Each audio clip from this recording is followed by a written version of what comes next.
Welcome everybody to our December Council meeting, and before we start I'd like to call on Julie Virtue from the Banner House to say a prayer for us. Thank you, Julie.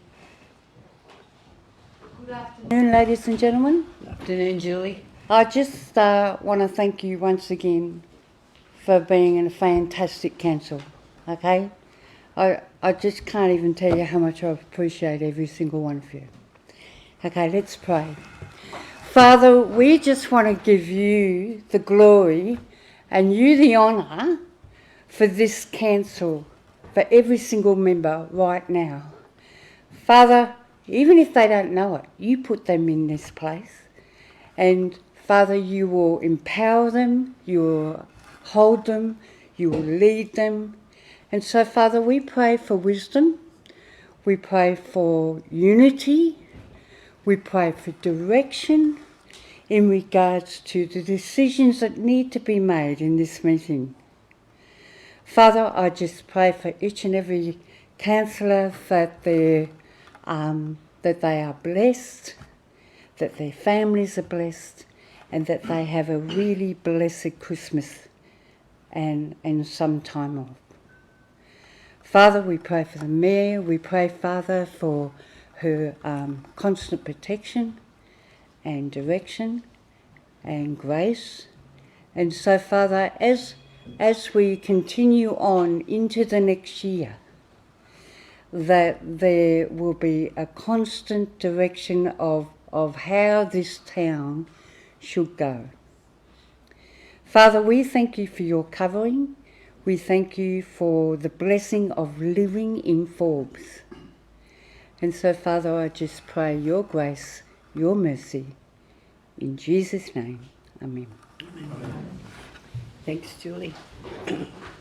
Okay, I'd like to acknowledge the Wiradjuri people on whose country we are having our meeting today and pay my respects to their elders past, present and those that will come in the future. Would someone like to confirm the minutes of the November meeting? It's been moved by Councillor Webb, seconded by Councillor Matiski. Any opposition? If not, I'll put it. All those in favour say aye. Against, I declare it carried. Okay, condolences over the period since the November meeting. Herbert William Bloom, Carol Francis Maynard, Edward Starr, Denise Alice Turner, Malcolm Edmund Hodges, Valerie Margaret Rees, Eleanor Judge, Ellen Marie Bown, Patricia Mary Thomas. Would you please stand for a minute's silence for those people?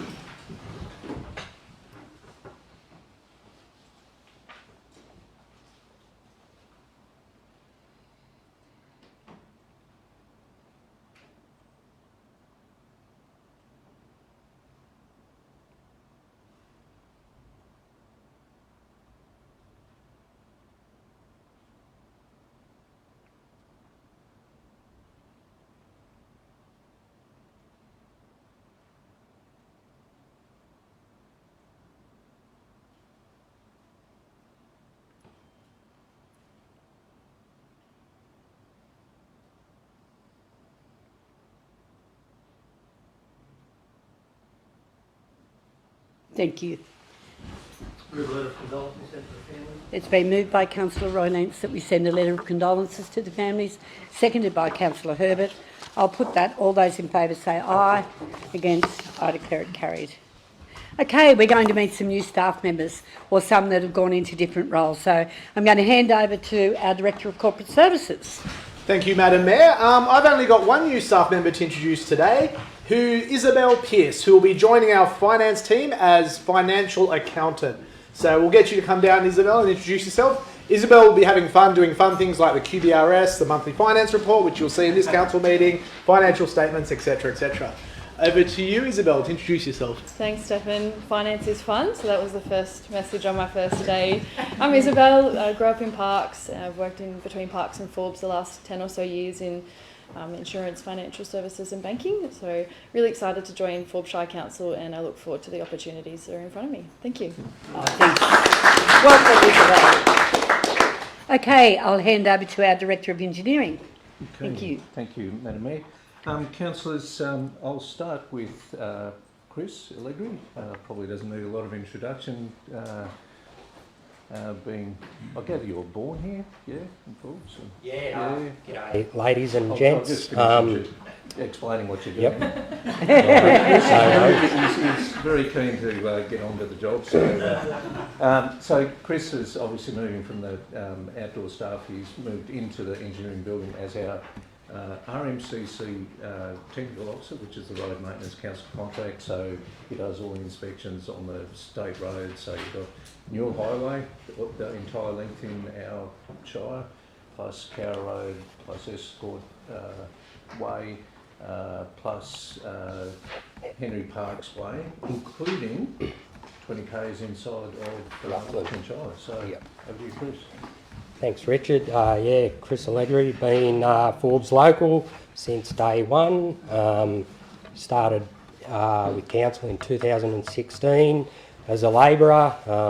And I was obviously successful for the technical officer position, which I started last week. It's a very busy position, and lots of challenges. Two young kids under 2. And thanks for the opportunity. Great to have you. Good on you, Chris. Next one I'll get down is Terry Jones, who's joined us as a multi-skilled field operator. Welcome, Terry. Hello everyone, my name's Terry Jones. I was born in Peak Hill and spent most of my life in Peak Hill and Parks, and moved down to Tasmania. Been down there for 6 years. Just moved back. I've met somebody at Forbes, so struggling with the heat at the moment. yeah. It'll pass. Yeah. No, it's I've only started last Thursday, but sort of doing something different every day. It's been great so far, so enjoying it. And at that stage of my life where I think I'd just like to retire here, it'd be good. And just the job security, and really looking forward to it. So thank you very much. Oh, good on you, Terry. Thank you. And my third one is Edward Work, if you'd like to come down, Edward. Once again, as a multi-skilled field operator. Over to you, Edward. Good afternoon, everyone. My name is Edward Work. I'm originally from Fiji. I lived in New Zealand for the last 15 years before coming over to Australia. I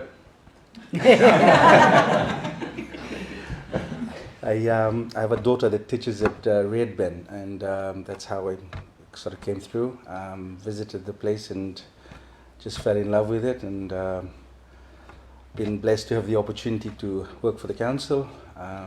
Enjoying it, really enjoying it so far. Something different from what I've done previously. Thank you all very much. Oh, great. Good on you, Edward. Now hand over to Alex, Director of Projects. 3 new starters for the Project Directorate team. Very familiar faces again. They're probably more just around shifting the deck chairs around, and some of us are happy about that and some aren't. But really good example, I guess, this is of internal staff going through the interview process or a secondment role, being put up against external opportunities for other people, and I guess cream has come to the top. So it's a really good example of that, and well earned by all the staff members. So we've got Shelley Campton, Project Officer. I'll introduce first. Yeah, hi everyone. As Alex said, I've been in the projects team previously, so I was in the grants role for 12 months, and then I'm now in the project officer role. So I've been there on secondment initially, and now in the permanent role. It's a great team. Love working on all the different projects that we have going through council. My background's in interior design, so enjoying all the infrastructure type projects, and now learning a lot about other areas as well. I have a graduate certificate in project management, and next year I'll be extending that into a diploma, a graduate diploma in project management. yeah. Thanks, Shelley. The next role as well was a project officer role, which has gone to Brody Hodges. This is a deck chair room. Deck chair. Hey guys, everyone probably know me. Probably maybe my 4th time back again. Can't help Yeah, yourself. so done about 10 years with council on and off with a couple of breaks in between. Yeah, so I was previously employed as a building surveyor for a bit over 12 months and took the opportunity to take a sideways shuffle and join the projects team. Yeah, born and bred in Forbes, just was a good opportunity to be able to plan and deliver infrastructure and facilities for Forbes. And yeah, thanks Al for the opportunity. Thanks, guys. Terrific, Brody. And the third role was a grants officer role, and that got filled by Janelle Hopkins. Hello, I'm also been here for a while. So I was on with Stefan in the finance team for 12 months or more, and then I took on a secondment role in projects where I've been for 6 months, and then I just applied for Shelley's role, which I was lucky enough to get. Love working at council, really enjoying the project side of things, and yep, got big things coming for us, I hope. Thank you. Good on you. Thanks.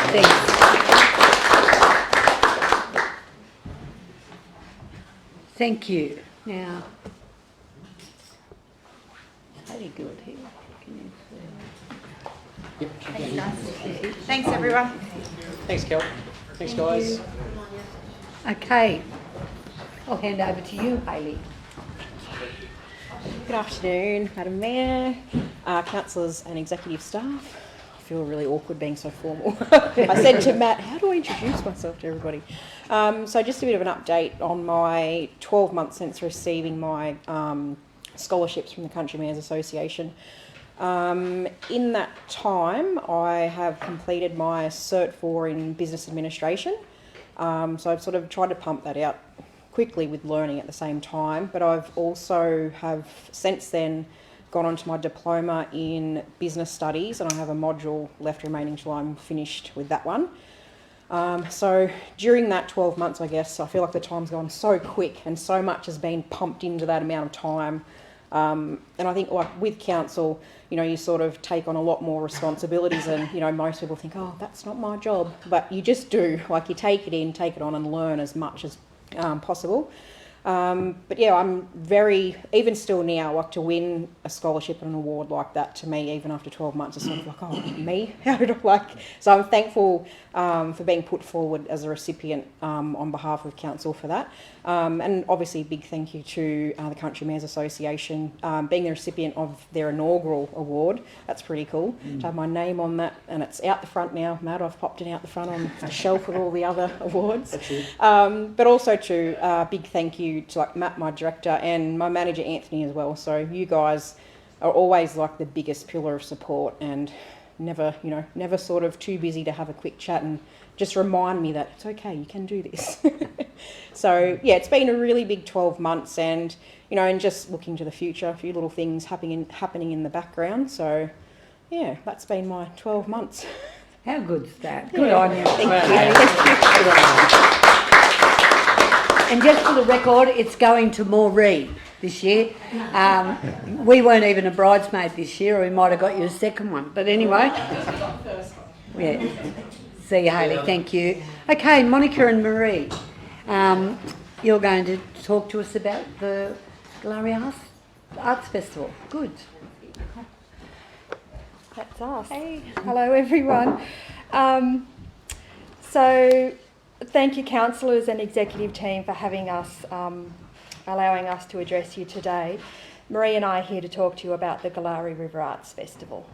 Yeah, and thank you to having the M&Ms on the table, because Monica and Marie, we were often referred to as M&Ms. So that's Monica actually said to me, "Did you do that?" I said, "No, it was me." But yeah, that's great. Thanks, Council.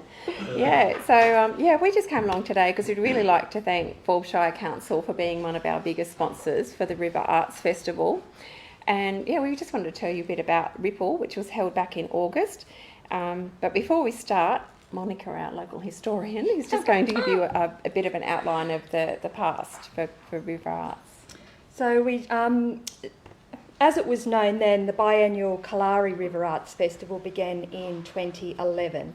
So there might be some uninitiated people in the room that have not been to the River Arts Festival. So back in 2011, the festival was conceived by local Merrill Findlay as a community celebration of country creativity after a decade of drought. It was with regret that in 2020 the event was cancelled due to COVID. In fact, we were the first local event to be cancelled due to the then emerging worldwide pandemic. But as we know, attitudes and community attitudes shifted during the pandemic. In 2022, we had the floods, and we're not going to go there. In 2023, Marie called me with her idea to resurrect the River Arts Festival. She followed this up with an email, and can I say she had me hooked at the first line, "Hello, gentle folk." So I remember thinking, this is where I need to be. Marie is speaking my language, and honestly, I'd follow this woman anywhere. Oh, she didn't put that on. I know. She's amazing, she's inspirational, and she nurtures my soul. But I digress, and back to the story. So we formed our new volunteer committee, largely from incredible local women we'd worked with to bring the New South Wales Rural Women's Gathering to Forbes in 2022. We changed the name to Galari River Arts, recognising the spelling of Galari with a G as is in the Wiradjuri language dictionary. And then the fun began. We had to plan a festival. Yeah. And can I just take a moment to recognise that we actually have a full committee, and we kind of just are in awe of that, because we all know of committees and groups that are not surviving and folding in our community. So the fact we have a full committee is like, constantly humbling us. So, but really we did report because we had lots of good support and lots of sponsorship from the community, and we were able to provide an arts festival for free for our community. We were aiming to unify the community, to give locals a chance to performance art, a chance for kids to be on stage, and a chance for families to be involved. So our festival pretty much started at 9 a.m. and we went right through to 8 p.m. We started with 50 high quality art market stalls. So the market sort of took on a life of their own, really, and attracted a huge crowd. We had a splash stage, which was our local stage featuring all our local talent, starting off at 10. A caravan stage, which was for the bigger acts, started at midday. Yeah. So some of the local bands, we had Spicy Mercury from Parkes, we had Affliction from Forbes, Felix Albert and the Gentlemanly Two from Bathurst, and then we had the incredible gypsy band Lolo Lovina. We had dancers from Kristen's Dance Studio, community choir, all of the schools, with dragon boats, yoga, meditation, sound healing and psychic conversation, Wiradjuri language, and of course we did lantern making. And I remember Rob Willis saying, when I was telling him about what we're going to do, he said, "Oh Marie, you just made an old hippie really happy."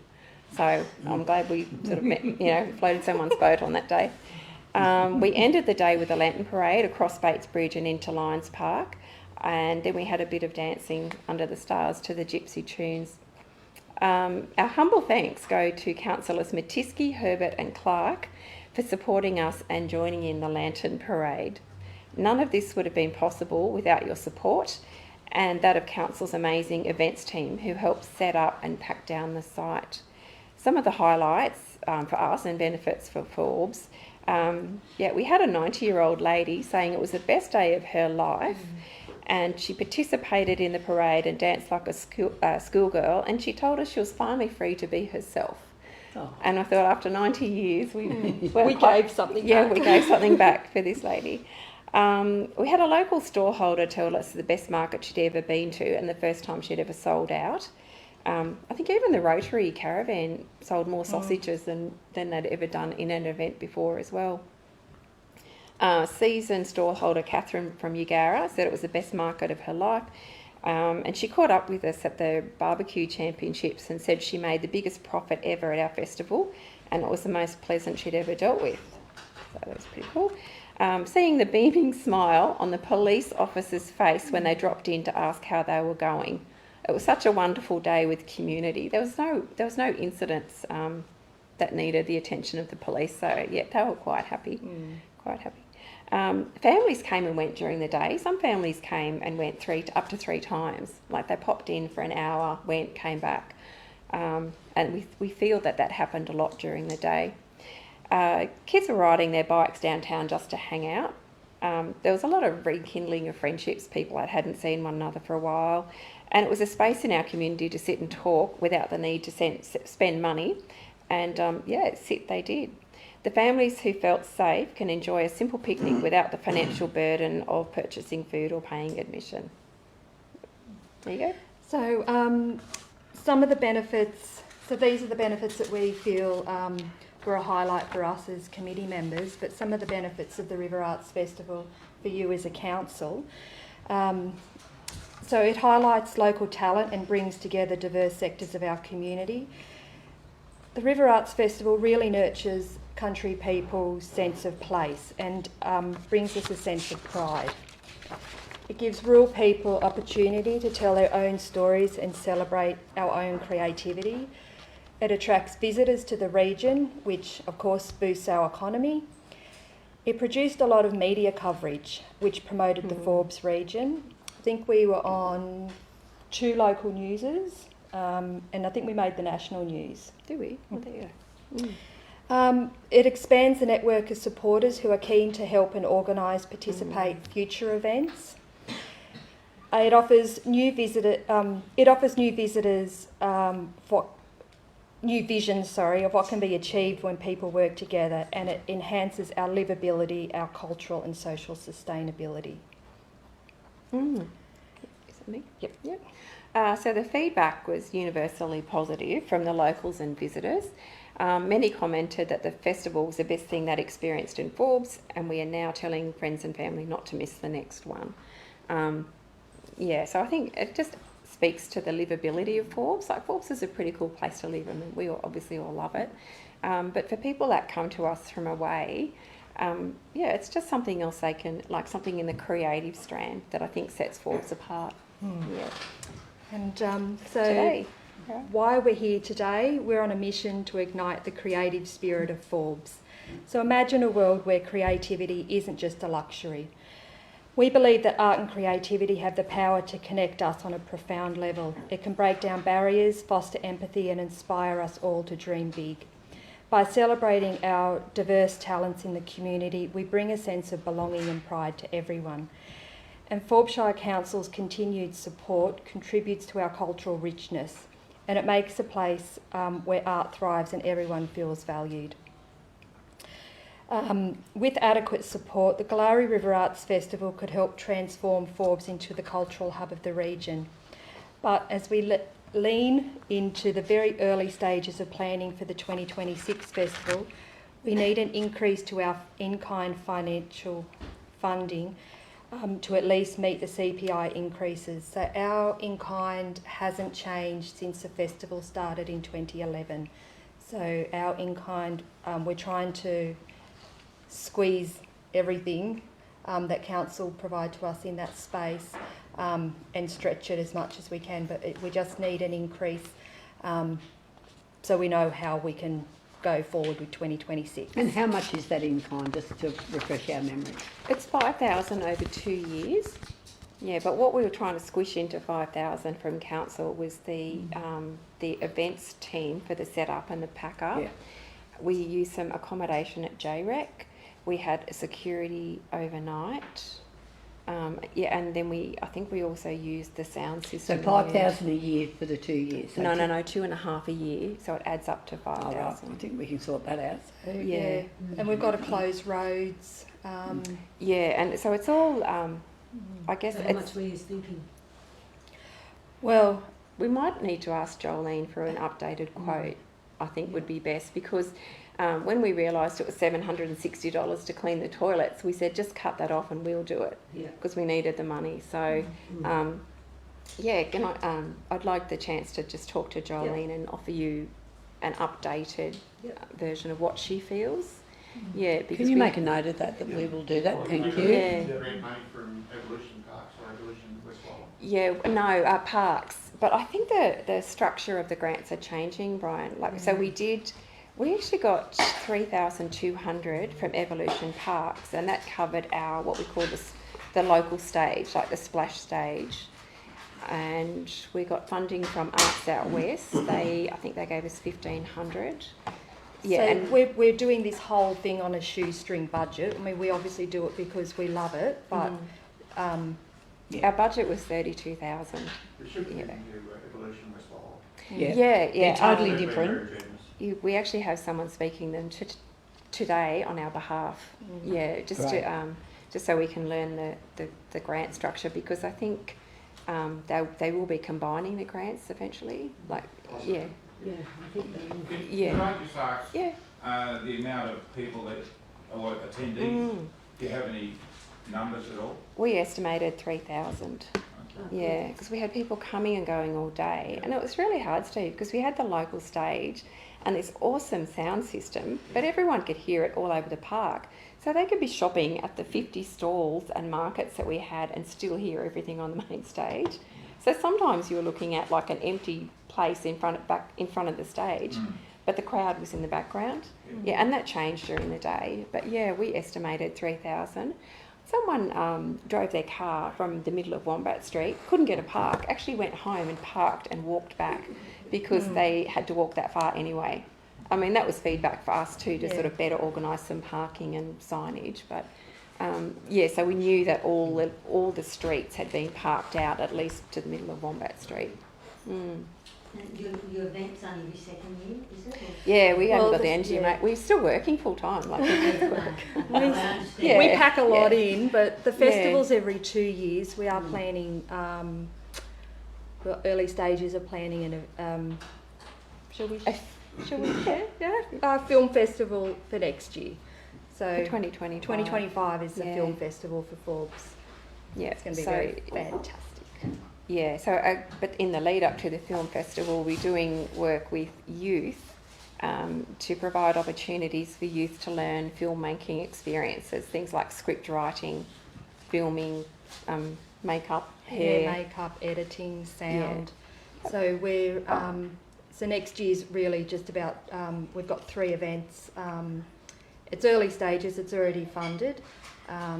Club Forbes have come forward and offered us. We didn't ask for money in this situation. They offered that to us because they could see that we needed a bit of support. Yeah. But yeah, I hear what you're saying, Mark. I think if we were an annual event, we'd be eligible for other grant funding, like other festival funding. And we felt a bit torn because we don't have the energy. It probably takes 18 months to plan it, so we're already too late to do something for 2025. But I think there's opportunities to work with like Council's Youth and Communities team, because we did a pretty good Teddy Bears picnic this year, and I reckon that's got the potential to fill the gap in that off year. And maybe we could be looking at that as kind of lumping those two ideas together to, be able to be eligible for festival funding. Just not sure how that would look, but yeah, that's in the back of my mind. So it has to be every year to get funding? I think so, Phyllis. But if you set it as a biannual, you continue to do it as biannual, you should be able to still get funding. A lot of our problem was the gap. Because we were cancelled in 2020 because of COVID, and then we didn't do anything in 2022. So we had this huge gap where we just, prudentially wise, we had to come back up to speed with insurance and fair trading and all our governance. So, we're quite sound where all that's concerned. And then putting this event together, was a challenge because, like Marie said, we work full time and we wear many hats. So getting through this year, and then it's just about sort of building on that and working how we make this more sustainable. Yeah, and I think too, like we needed to prove ourselves. We needed to prove that we could take money and deliver an event. And we're a totally new committee. Like, not one of us has been on this committee prior. Yeah. So, yeah, we just had to prove ourselves, and I think we did pretty good. Oh, absolutely. Yeah, so, and I'm aware that the funding that I was alluding to with the festivals funding, I think that the specs are still being written, and that should be advertised in about March. That was from that Discover New South Wales meeting we went to. Yeah. So we'll be keeping an eye on it. Yeah, because I'm sure with grant writers we can weave magic and work something out. But, yeah. Destination New South Wales have got a stack of money. That's the one. Sorry, that's what we were talking to the ladies there. I was just a couple of weeks ago with the JO committee in Orange. They expect by 2035 they're going to have $91 billion they'll spend in Central New South Wales. Yes. For tourism. Yeah. Cool.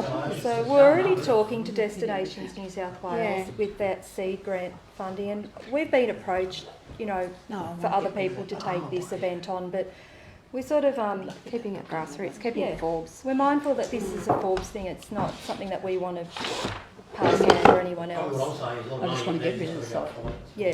Just really quickly to Yeah. follow up with something. Yeah, You go just for it. said your film festival is 2025 next Yeah. year. So Galari River Arts is second year, but you're still the same group of people that Yeah. actually doing something every year. Yeah. So we changed our name to, so it's Galari River Arts Forbes Incorporated. So we took the word festival out, so it's Galari River Arts Forbes. Like, yeah, so that every second year we'll do a festival, and in the off year we will be doing an event. And yeah, we just want to try out this film festival thing, and if we can engage youth and do some, like, I'm really keen to develop the skills of the locals. Like, we brought in talent from Bathurst, like our sound engineers and our lighting engineers. Mate, if we could grow some people in Forbes, that'd be so cool. And there's kids out there that are doing lighting and staging, and you know, through school and through the M&D and parks and things. Mate, we just want to grow our own. And something that kind of breaks my heart a bit is that high school has a drama teacher, and she's been fabulous. Mate, she's leaving. Like, I think today's probably her last day of work at Forbes High, and they've not been able to replace her. Well, a few weeks ago when I was talking to them. So there's it's just narrowing the opportunities for our kids, for our youth. Yeah, so if we can do something, that would be That's pretty great. cool. Could you email Stefan and CC the council, and I'll with the send it off to request. the councillors, and make sure that you are considered in our budget process. Yes, Cool. thank you. That's just a reminder. That makes us not forget anything. Yeah. And make sure that we'll be doing our budget right. We'll be starting it well and truly in February. Oh, okay. For So we'll adoption get some in quotes for June you. Yeah. for next year. So we want you to make sure that you Thank you. have Oh, put thank your you. request in. That would be great. We'll get those figures off Charlotte, but we'll also want you to have a bit of a guesstimation on how much it would be comfortable for you to be able to deliver the Cool. Will do. Galari We'll Arts do Festival. that. And just to finish, we didn't do a formal presentation, but we did give Janelle a couple of links to our Facebook page. Oh, good. And these are just some videos. So again, if you're not sure of what the Lantern Parade, which the night culminates. Look at this. I was away. Oh, Sarah, it's beautiful. It is I love fantastic. weekends. So we own these two big brolgas.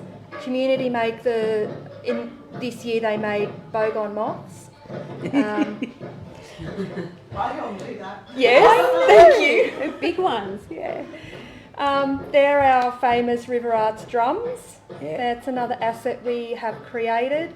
And Bajerabon come along every year with their wacky, they're beautiful, wacky aren't they? instruments. Yeah. So much fun. It's so pretty too. It is really pretty. Oh, and you didn't capture, but Bates's Bridge was actually lit up as well. Yeah, It was how stunning. beautiful is it? Yeah, Yeah. It's just, Looks good. yeah, and all the uplighting on the trees. And I didn't even realise those trees in Lions Park are in a circle. Yeah. I didn't realise. But there's Oh, your isn't that Mothman great? shell. Yeah. And there's just one more that Kate Hodges actually put this together.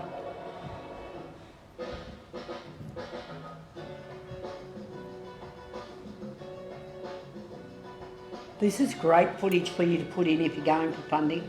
Yeah. Yeah. Okay, Kate. Oh, that's So beautiful. they're just a couple of little short snippets again. And That's great. we're always around if anyone has questions. Cool. Thank you. Okay, thank you. Thanks, ladies. Thank you very much. Okay, we better move on, guys. The declarations of interest are on the screen. Another, in the Cypress corridor.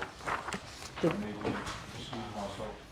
Oh, Cypress Corridor, whatever page that is, within the... We've got it all about it. It's all right, we'll pop it up there and you'll know when... If it's not withdrawn, you're fine. Okay, let's start. Starting on page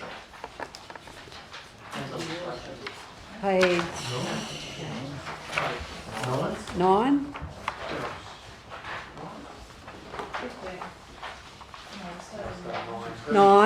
Nine. 10, 11, 12, 13. It's got me intrigued that we have got Councillor Clark's report before the matters in progress. It's out of whack. It should be after the matters in progress. We're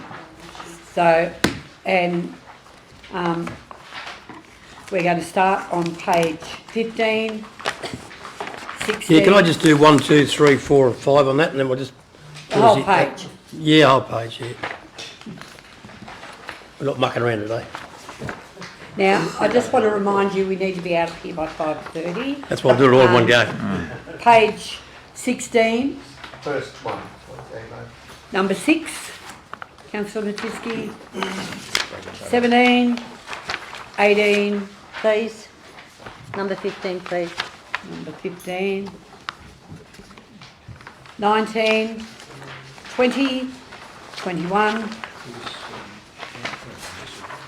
22, Whoop.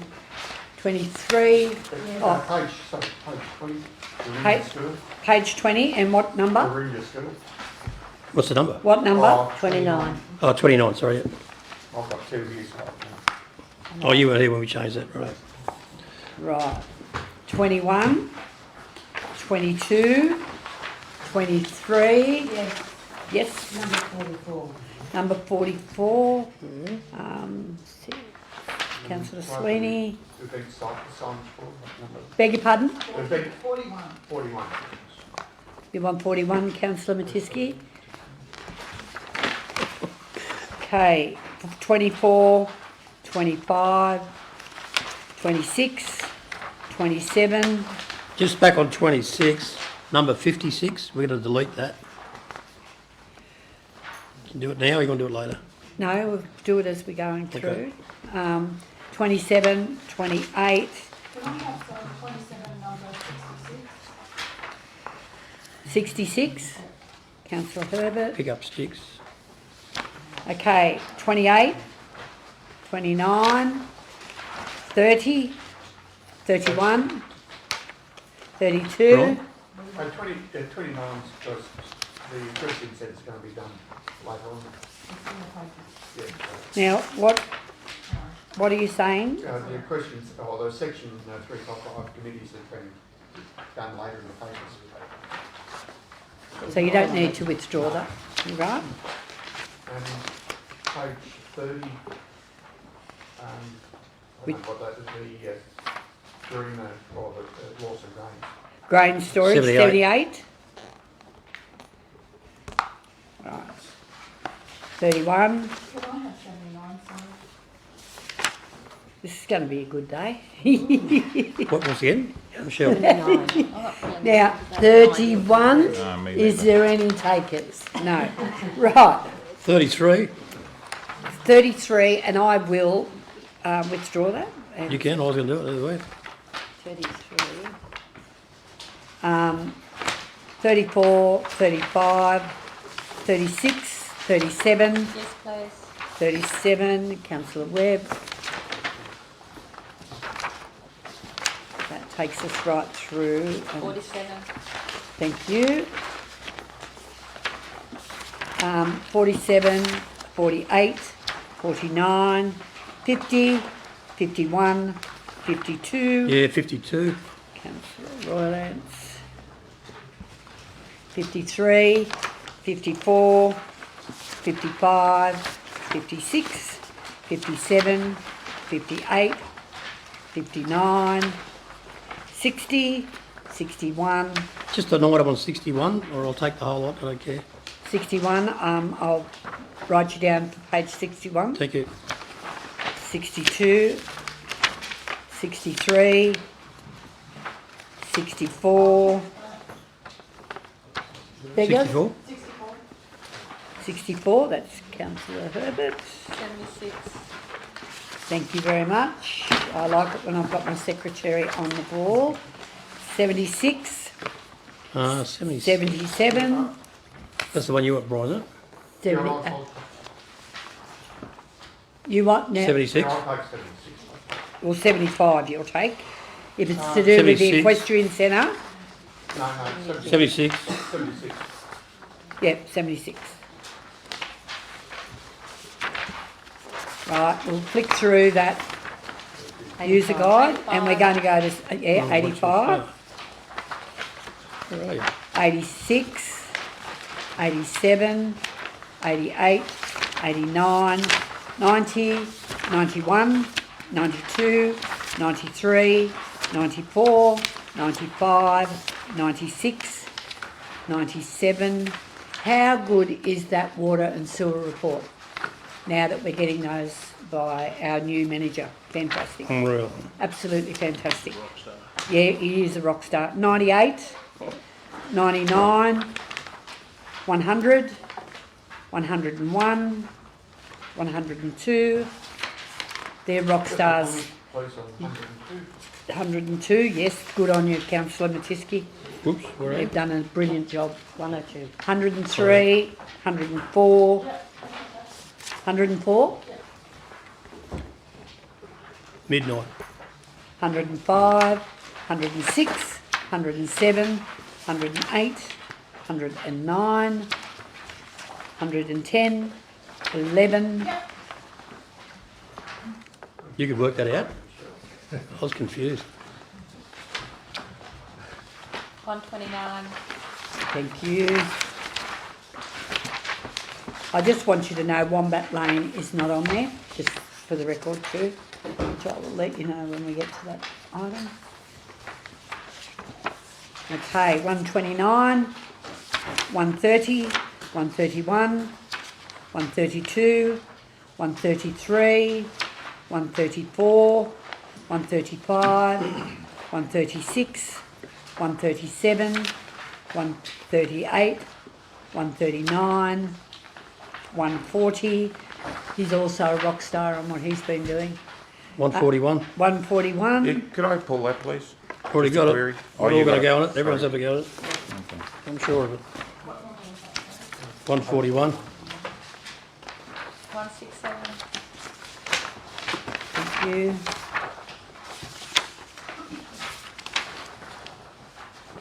167, 168, I'll get 167, please. That's all right. you want 167? Yes, please. Yep, okay.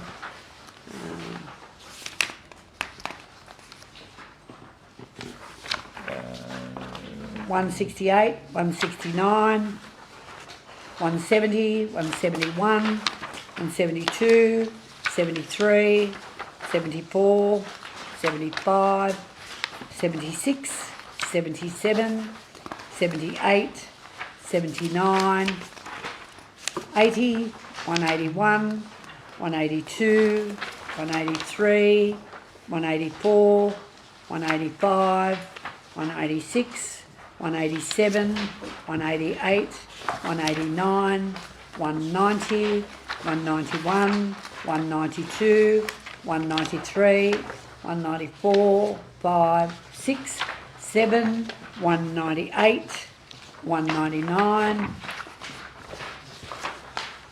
203, 204, 5, 6, 7, 8, 9, 10, 202, 15, 16, 218, 19, 220, 221, 222, 223, 224, 225, 26, 27, 228, Councillor Herbert.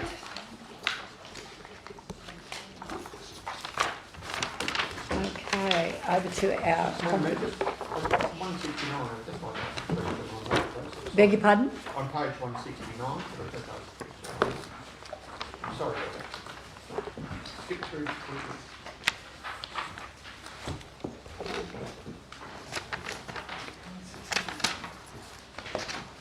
And that's with you, Councillor Matisky.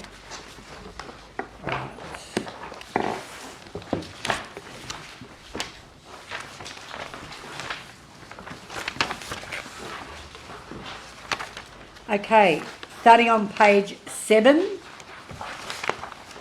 8, 9,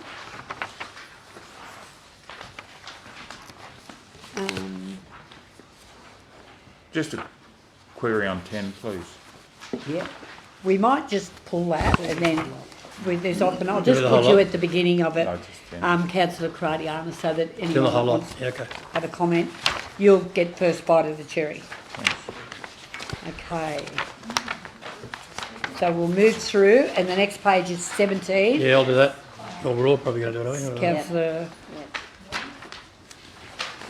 Finance, 18, 19, 20, 21, well that is all out, so I'll just go through to the end of that, right, 29, 29. thank you, 30, oh, that, could you just note that it is page 29 in the confidential, that is Councillor Karadiana's interest. Thank No you. one's No pulled one's it taken out, it, so. No. Councillor Karadiana, so you're fine. But I'll just make sure we've got the page. Thank you. It's there.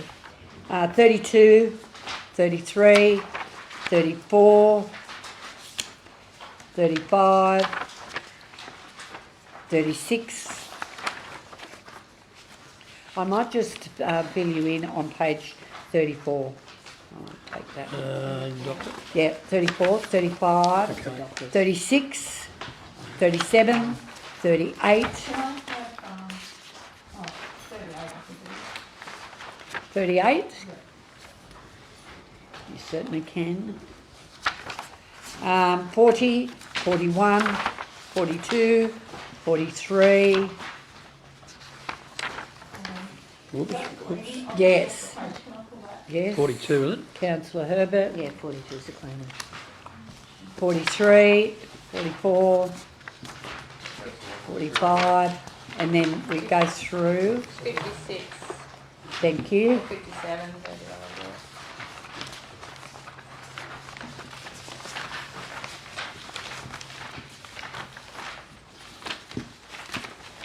Okay, 57, 58, 59, 60. 77. Thank you.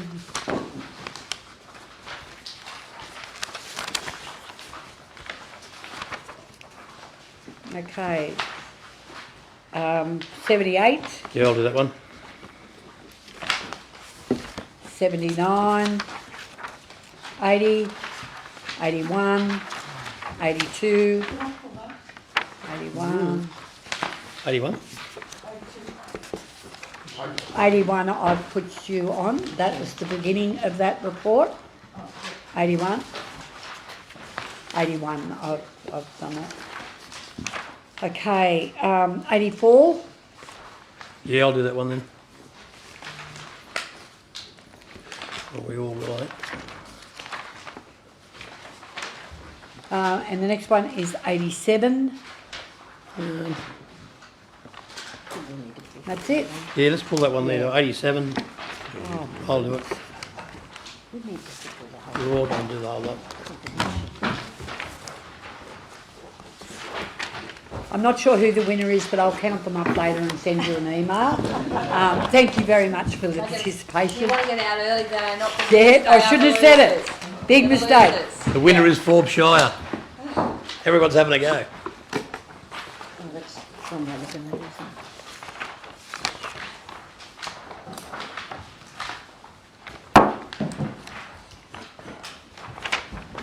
Right. Councillor Matiski, you've got the floor. You've actually, Chris is going first. Oh, have you? Anyway. Oh, yeah, sorry, you've got the first one. Sorry, I went a page First over. 5. Sorry, Councillor Royland. All good, thank you. Just those 5 items there. We're looking to have a meeting in February for the Aerodrome Committee. I'd like to think we can fix all those up by that stage. One thing we did learn while we were over in Western Australia at the recent conference for roads and whatever, infrastructure, all councils are getting rid of cross strips, aren't they, Brian? They're getting rid of cross strips, they cost them too much money. So we're actually looking to put a cross strip in here, so that's one thing we'll talk about in the February meeting. So if we can have an update of what's happening on that item number 1 though, that'd be much appreciated, because that's been going on for years and years, that purchase of that hangar situation. Is there anything we can... Update. Through Madam Mayor, yeah, the agreement and sale contract will be, it says here, will be executed in the new year. We're hoping maybe even before Christmas, but we just have to wait and see for that one. So are they paying rent on that while that's all happening? Or is it... Through Madam Mayor, I don't believe that was the case, no. Okay. Just a question, thank you. So, And 2.5 years. Just take a long time, that's all. what, okay. Can I have a resolution of these matters at the March council meeting? If you could take a note of that, we want to know exactly where all of this is up to. There are motions here and resolutions that should be rolled in. They should not all be out here like this. Each resolution is coming over the top of the next one, and yet we're still listing them all. This needs tidying up. Can we clean it up in the February Aerodrome meeting? You can do whatever you like That's at it, your meeting. For March council meeting, Thank you. I want this cleaned up. Thank you. Okay, Councillor Matiski, you've got the floor. Has the Art Society put in a business plan yet for the building? Through you, Madam Mayor, to Councillor Matissi. No, not that I'm aware of under this project. So this is purely just for the lock-up stage of that building. We've put a grant application in for some more funding to do the internal fit-out, which needs to be approved before we progress to that stage, which is due early next year, the announcement of that. And then I guess obviously after that would be the running of the building, which I think the Art Society has worked on it, but I don't believe... They've had discussions. Yeah. I'll pin you. They've had discussions. We're saying you get your business plan. They've got to come to us because we have agreed to have a trainee there under the auspice of council. They can't do it until they know where they're up to, when it's finished, when it's, you know, they can't do anything. They've had discussions with the general manager and I. We'll have to work out how this works. We'll have to work out what kind of contribution we may have to make as a council in order for that art society to be able to function, that whole building. So we can't do anything yet until such times as we know that we're going to start to get that finished. They're still trying. They're at loggerheads. They've been, you know, dealing with us, but it's too hard to work out how it's going to run. Like it may open and not have a cafe, or it may open, you know, and just have the gallery, or it may have that open and not the gallery. There's so many ifs and buts that it's really difficult to be able to have a business plan. So, and they're going to do it in conjunction with us. It'll all come to council, whatever they're deciding. They'll have to come back and they'll need some assistance, there's no doubt in my mind. Thank you. Councillor Duggan. Oh, right, yes. Through you, Madam Mayor, I'm just wondering, I don't think we got a design in November, did we, for that? Or when is it coming? No, through you, Madam Mayor, Councillor Duggan. No, I've just noted that for February. So we've got design for the park area at the back of the amenities, which we'll bring through the federal meeting for you. Yeah, because a few people are Just interested in finalise what's some of the happening. costings for it. Yep. Thank you. So that's another one that has not been updated. That hasn't been read and updated. We need to make sure that all the directors make sure that they look at these resolutions and update the status of them. Okay? Councillor Matisky. Has any progress been made on the Rinya sale, school sale? Through Madam Mayor, no, we're still in the still in the process of consultation. My understanding is the consultation is happening this month.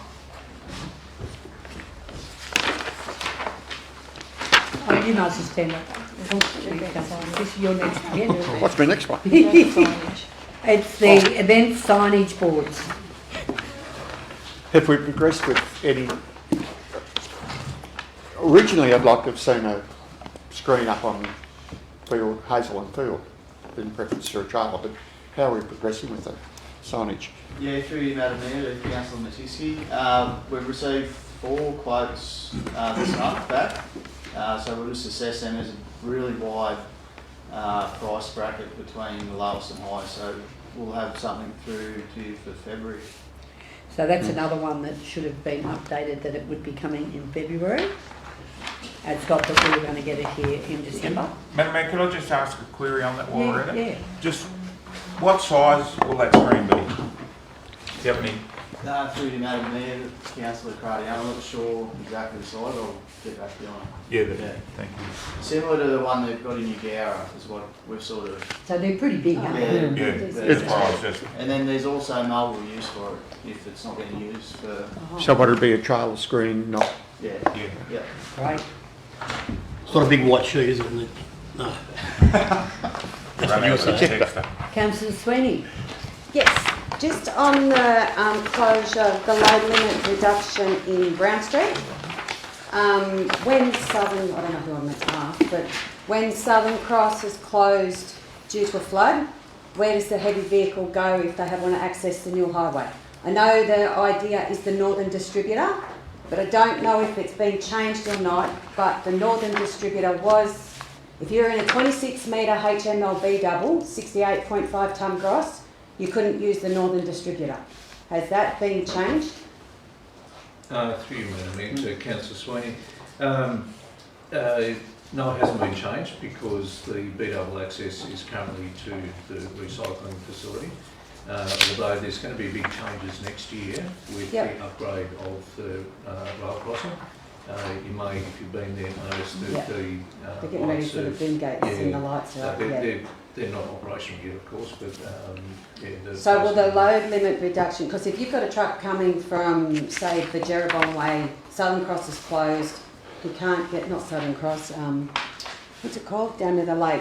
Bundaburra Crossing, sorry. Yeah, if you've got, that road's closed because of the lake's up, it's flooding, where if we reduce the limit on Brown Street before the lights and that are done at Darugalby, so where would that B-double go with his HML? Well, currently he can go up Farran Street, I believe, is a bit up the route all the way through. Which street? It's not. Which street? Farran. It's not Brown, no, it's Farran. Yeah, truck drivers don't like it because there's so many giveaway signs and the dishes, all that kind of stuff.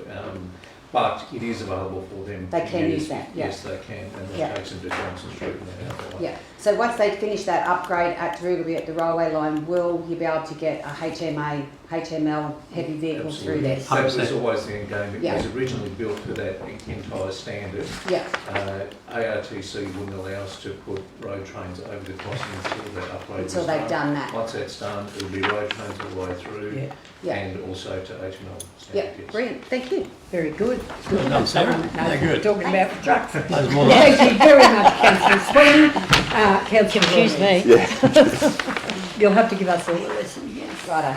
Just want that deleted off. Just that item number 56 there, which is the Murray-Darling Association. Can we just delete that there? That's not applicable now. But we'll update you later on with 2 other events. We haven't got to move that, have we? Just leave. Thank you. Okay, Councillor Herbert. Yeah, through you, Madam Mayor, to the Director of Planning and Growth. Just wondering how the discussions with the new owner of the building that has the roller shutters has eventuated. Yeah, certainly through you, Madam Mayor. Thank you, Councillor Herbert. We haven't had the chance to speak to the new owner yet, so we are working on speaking with that new property owner, but we haven't actually been able to make contact. But what we have been able to do is we've made contact with the tobacco shop owner. So I've spoken to that gentleman, spoke to the manager on site. He's quite happy to explore the options. He explained and conveyed his motivation for having a roller shutter and the security that provides.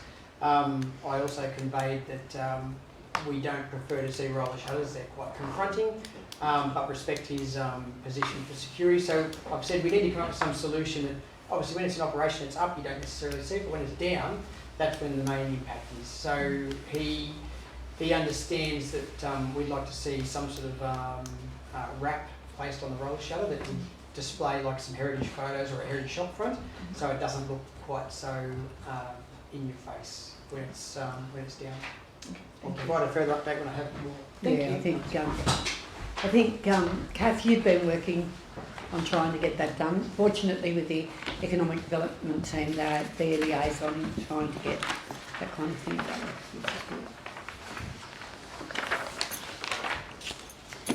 Councillor Matiski.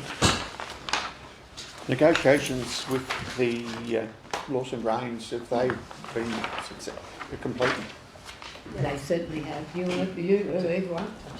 What we've done, we've been out and had a look, and Ballantine Road, or Ballantine, or however you want to pronounce it, it certainly was not a safe access road. So we've discussed it with them. We have convinced them that the safest option is Warringah Road. There will have to be some roadworks done where they will come out onto Warringah Road, but the sight distance is almost a kilometre in either direction. So for when the truck comes out, they're going to have a kilometre of sight distance, and they'll have an internal road on in their property. So they won't be turning off Ballantine Road, No. be off the Warringah Road. And we've negotiated that, and we've got to come back to them. I went out with Dan to have a look at it and get our head around how it would all work. Because it is a safer option, I'll let Matt tell you, we believe it's a modification, but Matt, if you want to just explain that to the councillors. Yeah, certainly. Through you, Madam Mayor, thank you. Councillor Matiski, yes, so the negotiations, the discussions were quite fruitful, as the Mayor has indicated. The proponent is quite prepared to explore the options because obviously the upgrades at Warringah Road and Ballantine Road are expensive. So they've come up with a solution where there's a better, as the Mayor said, a better access point further down Warringah Road. What that will do is it will trigger an update to the application. So because the negotiations were in the final stages or were being finalised, we haven't actually issued the consent. So what we're going to do is we have spoken to the applicant, we are seeking an amendment to that application. We hope to get that before Christmas. We will then write to the people that had comments previously with the application, and then that will then be represented to Council at February to sign it off and address it. So we're going to go back out to the same people that were consulted the previous time. Yeah, I had a look at the road on Sunday, and Barratine Road was copping a caning from the road chains and that going down. What do you call it? Barratine? Barratine Road. Oh, it was a different name for that road. Ballantine Road. Yeah, it was getting a fair work out with road trains and so forth. And the good thing about it, Councillor Matiski, is where they're going to come out onto Warringah Road with this sight distance, they've got a neighbour across the road and they've got no objection at all about them having the entry. So it's a win-win. The reason that we believe we can do it as a modification is because it's a safer option than what the other one was. With the funding of it, we've discussed the funding, and If they pay it up front, we'll go 50-50. If they don't, we'll go 60-40. They'll pay 60, we'll do 40. So we've worked out how we will improve that intersection where they come out. So, and they were very happy with that, and they were very reasonable, weren't they? And they were very grateful. How far from the intersection will the entrance be? There's no intersect. No, but down the it won't. From the intersection of Warringah Road and Ballandine Road, it's approximately 700 or 800 metres. Yeah, easy. Back towards Garina. It's okay. easy that map. Yeah. Okay, Councillor Herbert. Yeah, just a question through you, Madam Mayor, to Director of Planning and Growth. Sorry, Matt. It's okay. I noticed that the draft period to be out finishes on the 6th of January. Could you just refresh my memory of how long they will be able to extend living in the pods? Yes, through you, Madam Mayor. Councillor Herbert, this is as a result of the extension of the pod period. So the original, approved timeline was 2 years. But what was found during the reconstruction phase was that 2 years wasn't enough. So it was extended out by the government to 4 years.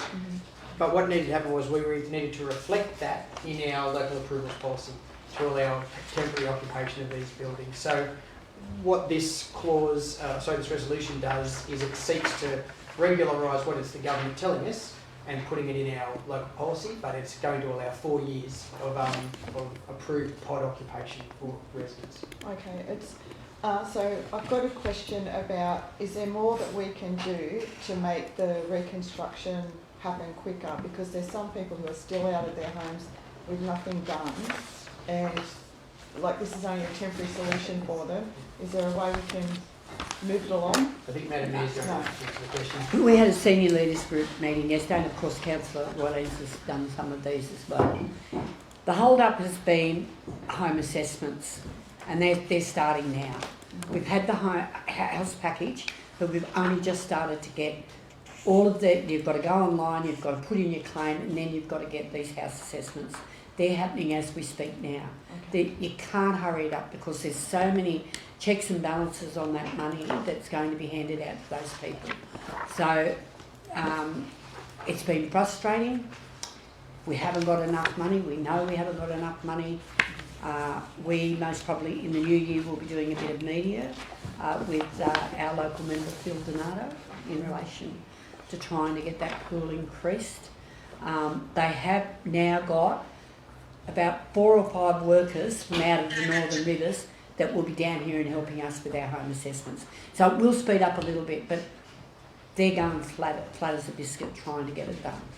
And the only option is to extend these living in the pods, and it is tough on people, very tough. Okay, we don't think we're being treated as fairly as we should. We're not saying anything about what they're doing in the Northern Rivers. That all needs to happen, but there needs to be a bit of parity on how we're getting treated versus how they've been treated. So we had a big discussion about that yesterday at our meeting. Okay, thank you. Okay, moving on. My mayoral report, you can read what I've got there, but I personally need to thank every one of you for all of your hard work over the last 12 months. I think we've got one of the best councils I've ever had in the time that I've been involved in Forbes Council. Very, very great set of skills, and you all have Forbes at heart, which is so good. And there's no personal attacks on each other. We are one of the councils that people actually look at our meetings and think that we're duck's guts. So, well, thank you everybody for your hard work in 2024. I look forward to working hard with you next year.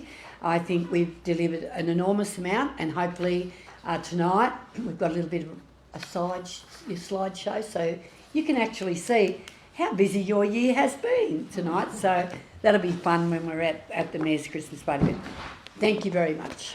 And to back that up, I did want to withdraw that, but it's just been an incredible year full of challenges for Forbes Shire Council.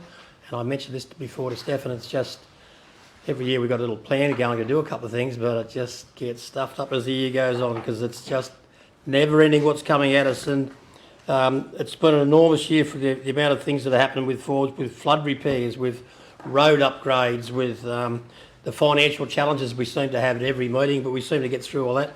The major projects team have delivered some amazing things. We've had a couple of big rain events lately, which has tested out our sewer and water, and the panic's been around. But you know what? And you're right, Mayor, Lady Mayor. It's and I'd just like to thank all the councillors, all these people that have been involved over the year, and all the staff. It's been just amazing to watch this year develop into what it is. I've had a few personal problems through the year, but I think I've got over that, and I'll find out next year if I'm still going to be around. But what a great year. 2025 coming. Let's do it all again next year. Could you move the motion, please, Councillor? Love to move that motion, thank you. Moved by Councillor Rowland, seconded by Councillor Herbert. I'll put it. All those in favour say aye. Against, I declare it carried. Councillor Webb. Yes, I'd like to move the motion as is. Second it. Been moved by Councillor Webb and seconded by Councillor Rowland. Two questions I made to you. The Director of Corporate Services, still awaiting flood money. To you, Madam Mayor. Yes, we are. Richard probably has a bit more of an update, but I think some of them are now being approved, so hopefully that money should come in soon. The other thing is, if one of your comments, Council has completed 21% of its 49 million capital program. Yes. So, 21% is a long way off because we consider we're nearly halfway through. Yes. It should be 50. Are there any concerns, blowouts or issues, or are we just going to do revote? Like, is there any concerns we have to finish and finalise to get funding? Is this a concern? Through you, Madam Mayor, this is probably generally the same thing that happens every year. So we have a big capital program that's voted into the budget. At the end of the year, we do often have a considerable amount of revotes if for certain reasons major projects aren't completed. I can't speak project to project, but I think at this point in time, there's probably none that I'm aware of where there's a significant risk that we'll have to hand back money. Alex or Richard may have a bit more information on that, but I don't think at this point in time there are any projects that are in that particular situation. Thank you. Okay, just on the 9.332 million, some of that's grant funding. That is not all road funding, is it? No, through you, Madam Mayor. So 6.4 is the flood damage. There's also another about roughly 2.8 that are other grants. So what I've done yesterday, I've asked the Reconstruction Authority, the person, Holly from Transport, to have a look at our claims, because we had started to break our claims down into smaller claims, which makes it easier to get paid. Cabong and us, they're having a look at us and they'll be in contact and we should be getting our money flowing fairly quickly. Okay, I'll put that. I'll put that. All those in favour say aye. Against, I declare it carried. Councillor Roy. Thank you, Lady Mayor. Just, I'd like to change that motion that's in that on page 54. The motion is to read that council present a full list of purchases from the previous month and try and return the major purchasing to council meetings so that we can see what's going on with our purchasing. I'll get a second or I'll... Now, just, can we just... Sorry. A full list of purchases. The council present all a full... purchases or what? It's major purchases we're looking at here. So what? Can you just give me an example of that? And if I get a second, I'll give you an example. That'll be nice. I'll second you. Thank you. There's everything. It's cars. It's all our purchases. We used to see a report on a monthly basis, and we used to always purchase our cars in this room. So it's about the cars. Well, cars is all our major purchases. Yeah. So it's, we used to get those figures all the time, constantly. We don't see that now. It's just something we should be having a look at. It's probably about 5 or 6 years ago that seemed to drop off our radar. I'm just going to get it clarified. Major purchases could be a whole lot of buying. It probably covers a whole stack of things, yeah. I think we need to be a bit more specific about the areas that you want covered and know. So is it about our... Well, it's about the vehicles. It's about Yep. yeah. Tell me what else. There's machinery. There's vehicles. There's a whole stack machinery. of things. So It's more. And that's the one that was sort of, we used to look at all the time. Yeah. We used to tear it apart in this room, Yeah. all those vehicle sale purchases. It was done. Yeah, I'm going to get this right first. So, do you want? Can we be more specific? Fleet and plant purchases. That should be Are about you it. happy with that? Stick with that at this I stage. think let's start there Yeah. and start to get reports on that. Right, it's been moved by Councillor Roylance, it's been seconded by Councillor Duggan. You can speak all you like so long as you don't get involved in the debate. No, I won't do that at all. Yeah, through Madam Mayor to Councillor Roylance.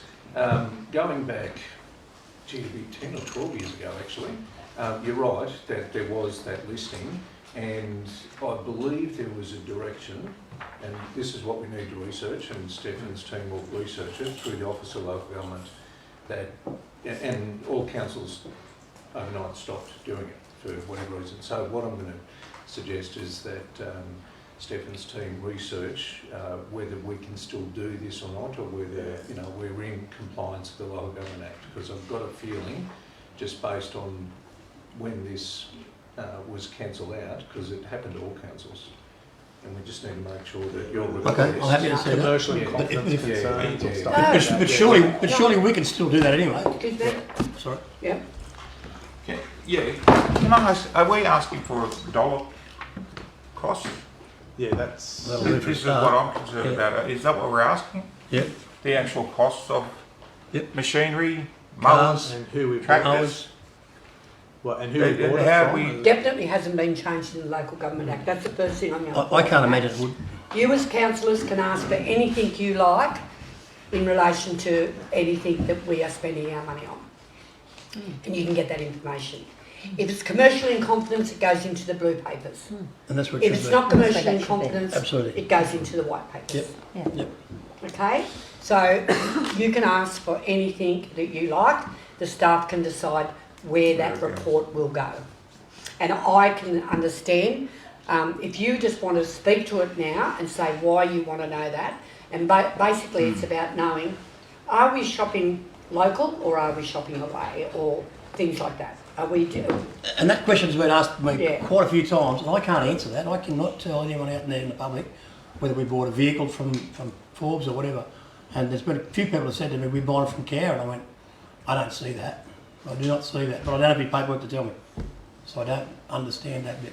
But anyway, if we can look at that, and we can actually all understand in this room that we're all doing the right thing, that's all we need to do. Can I just, probably it's more of Is a it question more or probably less? to Councillor Rollins. Do we, or to the Director of Engineering, we're looking at, if we're going to buy utes, it's 3 or 4 utes from Mazda, Holden and whatever. We're going to have all those, or just the Pacific ute that we're going to buy? And actually I can answer that. I remember one time here we had a councillor who was in the automotive game. We sat here and we tore apart, it was something like 10 utes that we purchased that month. We tore apart the cost and the dollar value in that, and I think we saved around about $45,000. But we had a councillor that knew what he was doing on that. Anyway, I still think we should see all that. I don't see a problem with it. I think we need to ask the question, is any of our purchase of our machinery or anything over and above the limit that has to come before council? Through Madam Mayor, yes, anything that's over and above the $250,000 mark definitely comes to council in part 2 as part of a tender, yes. The stuff that's under is all purchased through our procurement policy. Our procurement policy has percentages for local content. So up to a certain amount, it's 10%. After a certain amount, I can actually pull it up now and read you those percentages. Yeah, up to 100,000, up 10%. to 100,000. Above 250, between 250,000 and $1 million, it's 2.5%. 100 to 250 is 5%. Up to 100,000 is 10%. Any purchase above 250,000, we need to present to council as part of a tender, including for plant purchase. Well, I've got a problem with that. If we purchase a ute for $50,000, yep, we shouldn't have a 10% buffer in that, because it's too close, it's too tight a dollar value. There's an issue for us. Through Madam Mayor, if It's you wanted 10% to adjust the procurement policy, we could bring the procurement policy back to council and we could have that robust debate. So we've got one policy that I guess that everyone's happy with. That's probably the way. If you believe that 10% is too low, too high... For a vehicle it would be. Yeah, I think we need to probably be having that conversation in total on the actual procurement policy. Yep. Anyway, I still think we should be seeing that and we should be making that decision too. It should be part of our process. So what I think, we don't want to, we're not nitpicking here, Yep. but we need a report to know what we're purchasing and where Yeah. from. Yeah. It's not about making a I'll be happy with decision. We're happy with, we Yep. love that we've got a really good plant guy that's Yep. Yeah. doing Yeah. all that. It's not about us changing decisions. It's about knowledge of where we are purchasing from. Yeah. So it's nothing else any more than that. Okay. So I think, I don't think we need to, although you do want to review the procurement policy and the Definitely, the local on that leverage. situation. We'll have a look at it. I think you should sign it off. A 10% variation, that was... You haven't said it, Councillor Sweeney, and I think we should Too much. flick those policies back through. Yep. We've got new councillor and Yeah. so that they're aware of them. Just an Could, Yeah. could we have a review for the next council meeting? March. Of what the Right, policy- could you just pop that in there that we have it in February? Or February. February is our February. next March, February. council meeting.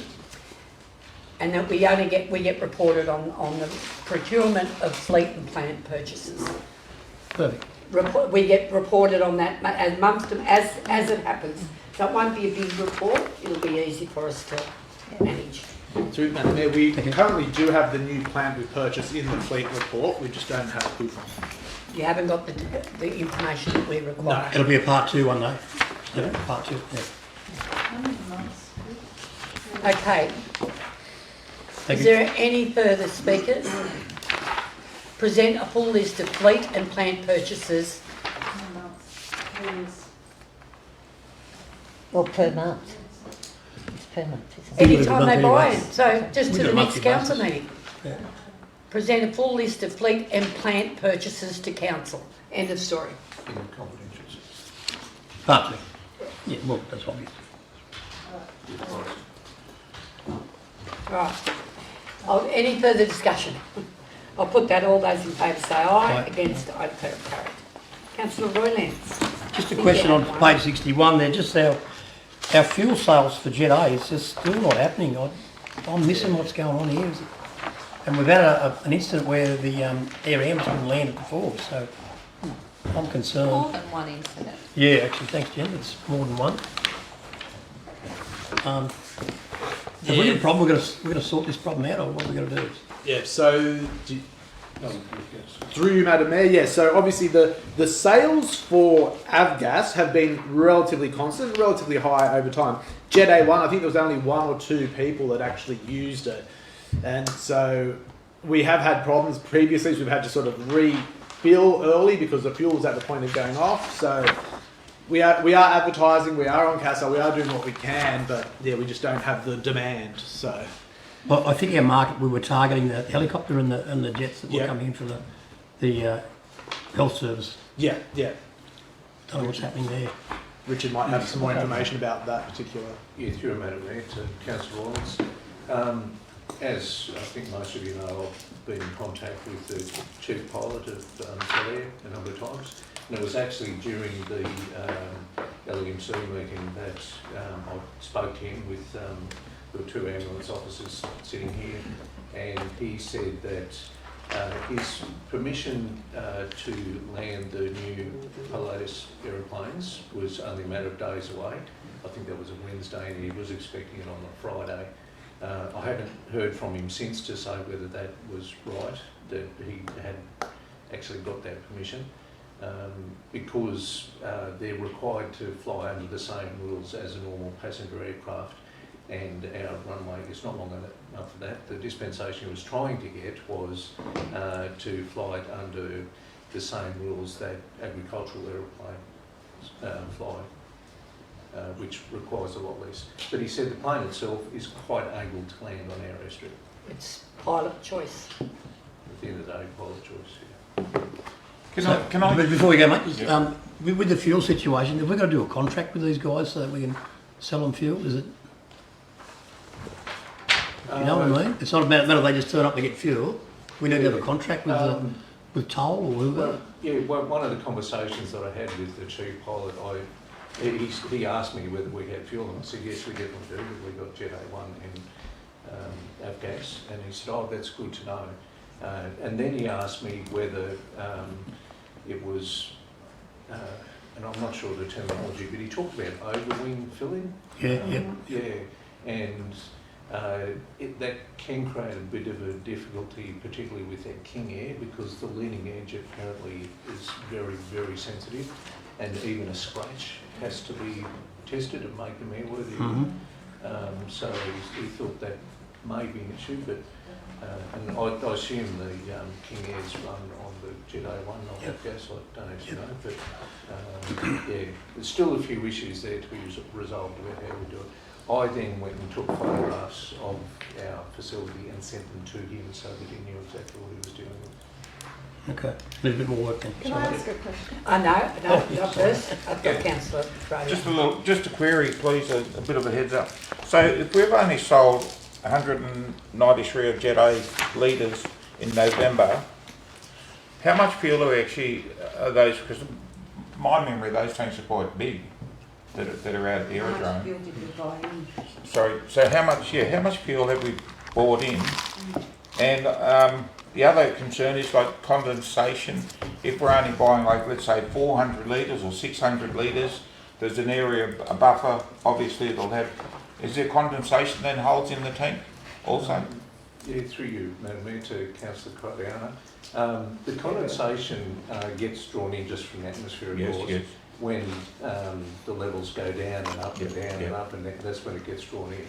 And the testing and maintenance that our people do on those tanks, I'm told that they can drain that off, so that everything's fine. Getting back to your other question about how much, or Councillor Sweeney asked about how much do we order in. I don't know the exact amount. I think they're 5,000 tanks, and I think our stores people only order a fraction of that so that we can keep it turned over and fresh. Yes, that's what I was. Yeah, they're not kept full. So 1,000 litres? It might be less than that because we're not selling much of Jet A. So yeah, the Jet A is definitely not kept full. I couldn't tell you exactly how much, but the Avgas, they keep that pretty full because with the high turnover. Okay, thank you. Thank you, Councillor Herbert. Yes, sorry. What's the shortfall of the runway for those pilots? The chief pilot from Pellier told me if we had another 300 metres, they'd be happy. It's currently 1,200 and something metres, and another 300, that would suffice, but even longer would do better. And that's 6 metres wider, is that right? Currently it's sealed 18 metres wide, and they said to comply to modern CASA standards, got to be 30. Okay. And just to throw a spanner in the works, Councillor Matisky and myself sat back at the aerodrome planning day at the, you were there too actually, with the, they've got a helicopter now which is electric powered, which has double the range of what our current helicopters do for medevac evacuations. That just blew me away. So yeah, one day we won't have any fuel out there. New closing debate, good on you. Thank you. Okay, I'm going to put that, all those in favour say aye. Against, I declare it carried. Councillor Herbert. Yes, can I move resolution 1, 3, 6 and 7? 1, 3, 6 and 7. And 4, and can I get a second? Right. It's been moved by Councillor Herbert, seconded by Councillor Clark. And we need to, for resolution 2, 4 and 5, we need to elect council reps and chairpersons. Okay. Chairperson for the Multi-Purpose Equestrian Centre. I nominate Steve Crottiana. Yeah, I'm looking at him, I'm waiting for him to look up. You gotta love it. I'll second it. Yeah, I'll third it. And that's thirded and fourth. Would you accept that nomination? Yeehaw, thank you, Oh, that one was easy, so we'll pop that in. So that's gone into, is the mover and the second happy to pop that into the resolution?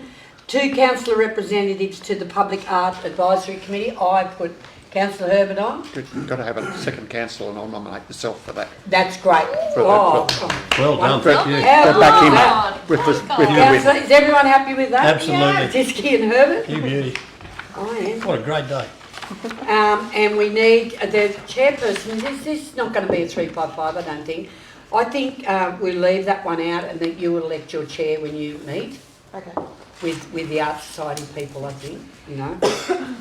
What's your thoughts on that? Is everyone happy with that? Perfect. It's not a 355, that committee, is it? The Public Arts Advisory, yes, it is. Is it? It's got it written Good. here. Yeah, it says 355. Oh, well, if it is Okay. 355, I don't, yeah, righto. You've got the- Well, Good. put up, It's got it there. we'll put you up as chair, Councillor Yeah, I'll Herbert. second that.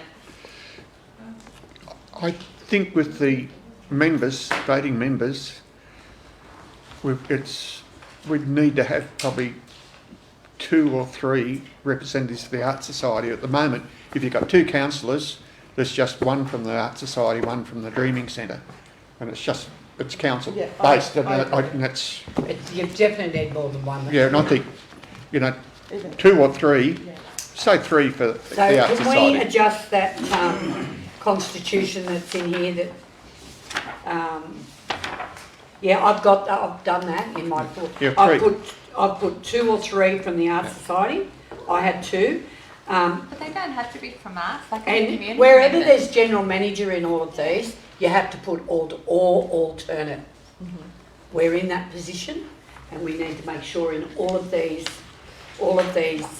constitutions that where it says general manager or alternate. So can we change that to 3 for the Art Society? Yeah, that'd be great. You happy with that? Yeah. And then we've got one, and I think they've spoken to the Wiradjuri Dreaming Centre. So Yeah, I think that should be good. okay, so we need 3 there. And Madam Mayor, I just wanted to check on page 73 on 2.2. It says the committee was established by authority of council and adopted for notation by council on 21st of November 21. Isn't that today that we're adopting it? It's 24. No, but we decided to have a 355 at the last committee. The thing It was- in November. through Madam Mayor, yeah, 21 should be 24. 24, okay. Correct.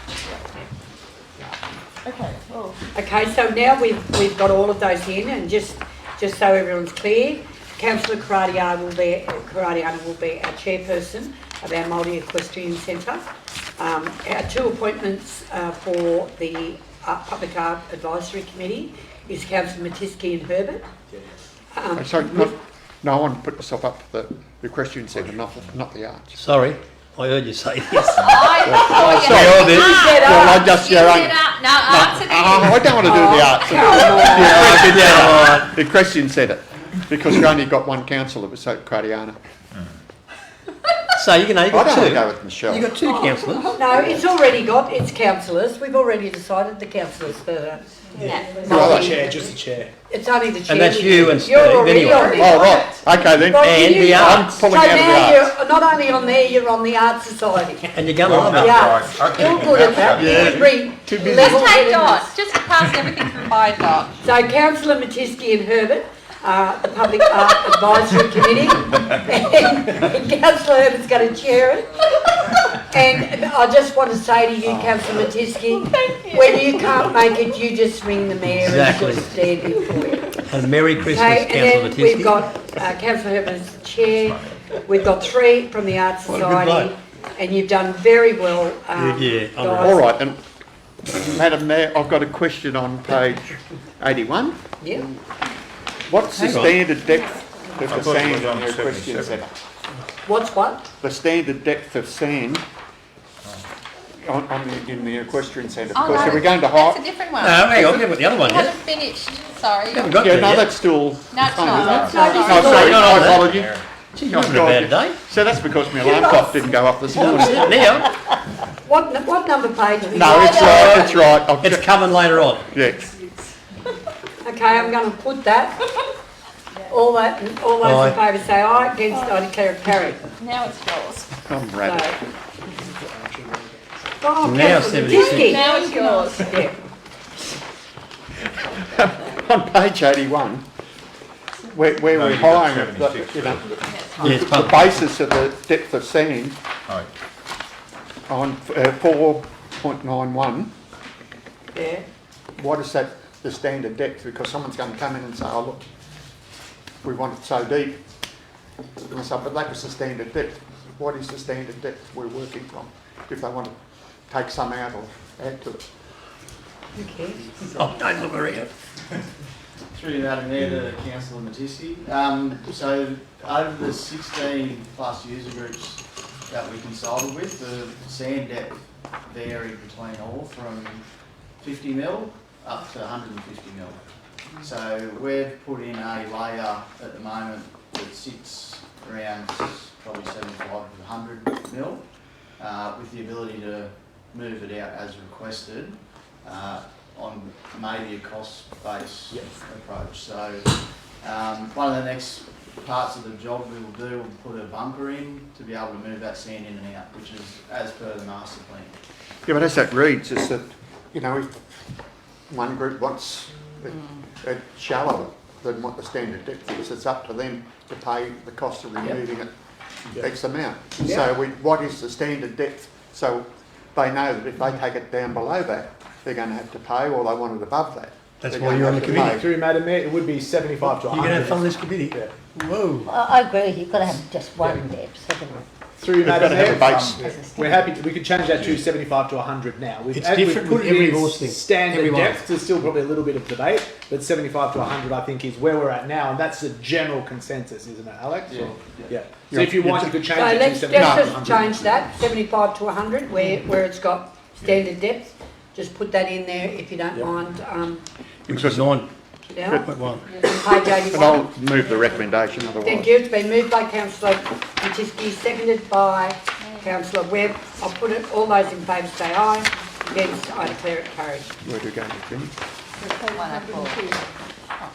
Can I ask a question about that before we go? It won't change it, but are we going to be cost neutral with this event, this facility? Well, I'd like to see that happen. We're not even charging at this stage. So we're not in charge of it, so that's not cost neutral. So that's not going to happen. That should be exciting. Okay, councillor Matisky, and you're on page 102, and it's the boys doing the corner work. I would just like through you, Madam Mayor, to the engineer. I think they've done a brilliant job there at the post office, and they need to be congratulated on the time that, well, the short time it's they've So taken will to we do write that. a And it's letter an from the excellent office job. of the mayor and the councillors Yep. to thank them for that wonderful work, all those And it 3 or looks 4 excellent. people that worked on it at the intersection. Second that. It's been moved by councillor Matisky, a letter of congratulations and thanks, seconded by councillor Roy Lance, Well done. from the office of the mayor and councillors. I'll put that, all those in favour say aye. Aye. Against, I declare it carried. Councillor Herbert. Through you, Madam Mayor, to the Director of Engineering. I'm talking about the heated pool, and it talks about how the stormwater overflowed in that significant storm event on the 30th. Is there some form of mitigation we can do to prevent this from happening, or to alleviate it quicker so it doesn't come up through the floor, to get the water away somewhere else? Yeah, through you, Madam Mayor, to Councillor Herbert.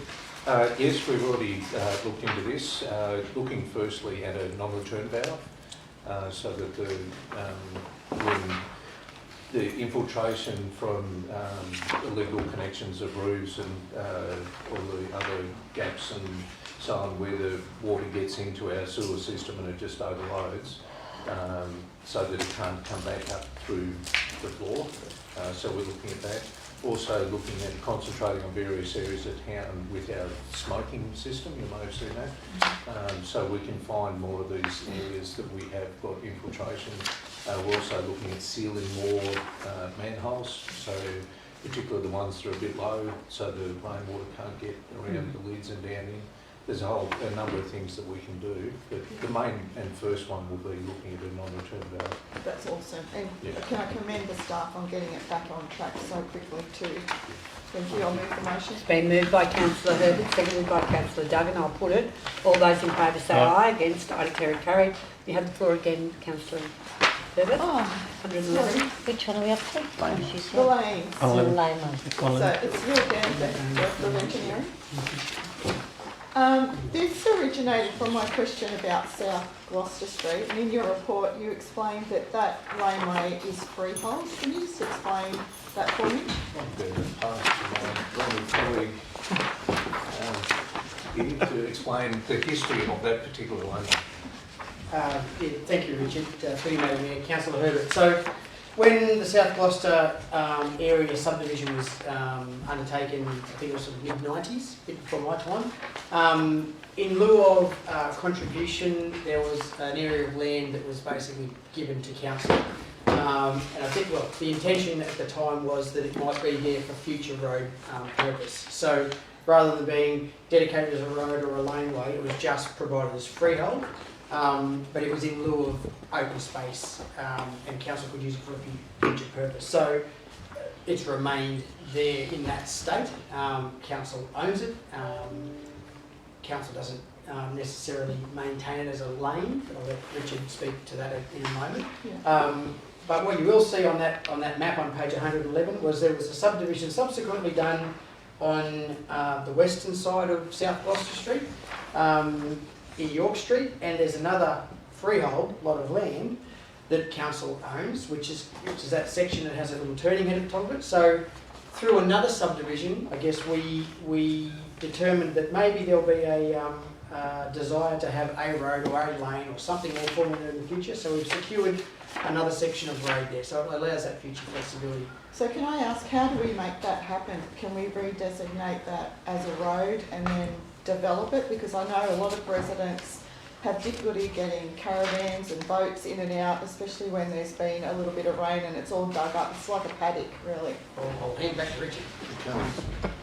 Thank you. Once again, through you, Madam Mayor, to Councillor Herbert. One of the principles that we have from an engineering perspective is to provide people with a principal access, and certainly in town, I believe that I'm hopefully right when I say everyone, but maybe there's a couple of exceptions of people who've got a principal access to their property by all-weather access road. But any secondary access, so backyard access, I guess you could say we don't focus on. So laneways like this we consider more of a luxury, that they have that backyard access, and I guess we're over to council to determine if you want to spend the money to upgrade this road and include it in the council's wish list of future projects, then we treat it along those lines, keeping in mind that it's a secondary access, not principal. Yeah. So how many other laneways would be like that one? Yeah. I know there's existence that I'm aware of. Has no tar or grading or anything like that. I have to take that as notice because I don't know the town that well enough to be able to definitively say that that's the only one that I know of that is, as Matt explained, been acquired as freehold land and has remained that way. All right, and my next question is, with laneways, what's our responsibility to maintain them with like potholes or trees hanging over, people dumping rubbish in them, overgrown? The way I've structured this report, originally it was meant to go to the EPIC committee, and the people there was away at the time, so I held it over, and then just to get it in a timely manner, put it into the business paper. And the way I've structured it is that it shows with wherever there's a thick dashed line, it's a dedicated public road as opposed to a crown road. Dedicated public roads are, yes, council's responsibility, and yes, we fill the potholes, maintain them as if they were any other road, because they are our responsibility. Keep in mind, a lot of these laneways were created for the night soil cart. Yes. Many years ago. Not this one. Sorry, go on. Yeah. I've done this before. Yeah, other towns I've worked in, a lot of them are still crown laneways, not actual roads. Whereas when I went through this exercise, I was surprised at how many of these laneways are council's responsibility, as opposed to other places I've worked where they weren't. Even though council did upgrade them and maintain them, but once you do an upgrade, say we put gravel on it or seal it, we then have to maintain what we put on there. So we're kind of accepting responsibility by doing the upgrades ourselves. Okay. And Wombat Lane's not on there, so please, I'll include it needs to be included. So, just for your information, do you want to move that? And Yes. yeah, move the motion. Would someone like to second it? Seconded by Councillor I'd Duggan. rather see you can With the lanes, we used to have them on our works program, and we slowly would work through them all. They're not on a works program now, are they? No. Are they? Yeah. Oh, so you. Maintain. Oh well. Yeah, Can we must have a be. look at where we're up to and what we're doing this year and what it's looking like forwardly? We used to get that report about the lanes, and we haven't had it for some I time. thought it was finished, yeah, okay. It's not finished. But it's all about maintenance there, isn't it? Maintenance. Yeah, it's only maintenance. Yeah. And that's probably what Councillor Herbert's getting to with this. Yeah, and Yeah. sorry, I do have another question. I had a complaint from a resident about a tree branch hanging over the laneway, and that they have difficulty driving their car up and down there where a tree has gotten quite large. So it would be the resident who owns that tree to trim that branch, or because it's hanging in the laneway and it's a hazard for our people driving past. You need to bring that in and make sure you put a CARES in Yeah. and get council to go and inspect it, and then our officers will take care of that. Yeah, through Madam Mayor. You're right, if the tree is growing from inside someone's property, and it is actually, and I know this from when I was doing the law degree, when it encroaches over into someone else's property, it's a form of trespass, and we can certainly go there and cut those limbs off right on the fence line if we want to, or we can ask the owners to do it, because it is their tree if it's growing in their yard. Let us do that, though. We'll do that. Yes, So, quite often we do it. so if you can just give that address and everything to, if it doesn't happen, if you let me know, I'll put it in. Yeah. We'll have a talk. Okay, is there any further discussion on the laneways? If not, and we'll put there, did you add to that we'll get a report? Yeah, you've got a report on the status of laneways. Okay, I'll put that. All those in favour say aye. Against, I declare it carried. Councillor Roylance. Can I just move to open council on this item? Again? Can I just move to open council? Okay, been moved to open. Page 141. Is there a seconder? Yeah. So? Yeah, been seconded by Councillor Matisky. Okay. Now, I'll just state that the objections I'm seeing there, I've read through the whole lot of them. The big percentage is the fact that 250 to 400 square metre blocks is the issue, right through there. There's one there about water coming down Farnell Street going into the house. It'll have nothing to do with what this proposal is at all. So I suggest we might have a look at that at some stage so we can understand what that person's problem is. The rest of them, and I think I agree with them to be honest, they're too small a block of land. We've discussed this at a previous meeting. I don't know, I'd like everyone else to have a bit of a discussion about that. I think some of those blocks are too small. Everybody else can have a go. Anyone else want to speak to it? I will. Yeah, look, I agree with Councillor Roylance. I think with the amount of land that we have available, and we're very lucky as a shire to have so much land, residential land available, I think the 250 to 400 is far too small. It really does change the nature of our residential areas.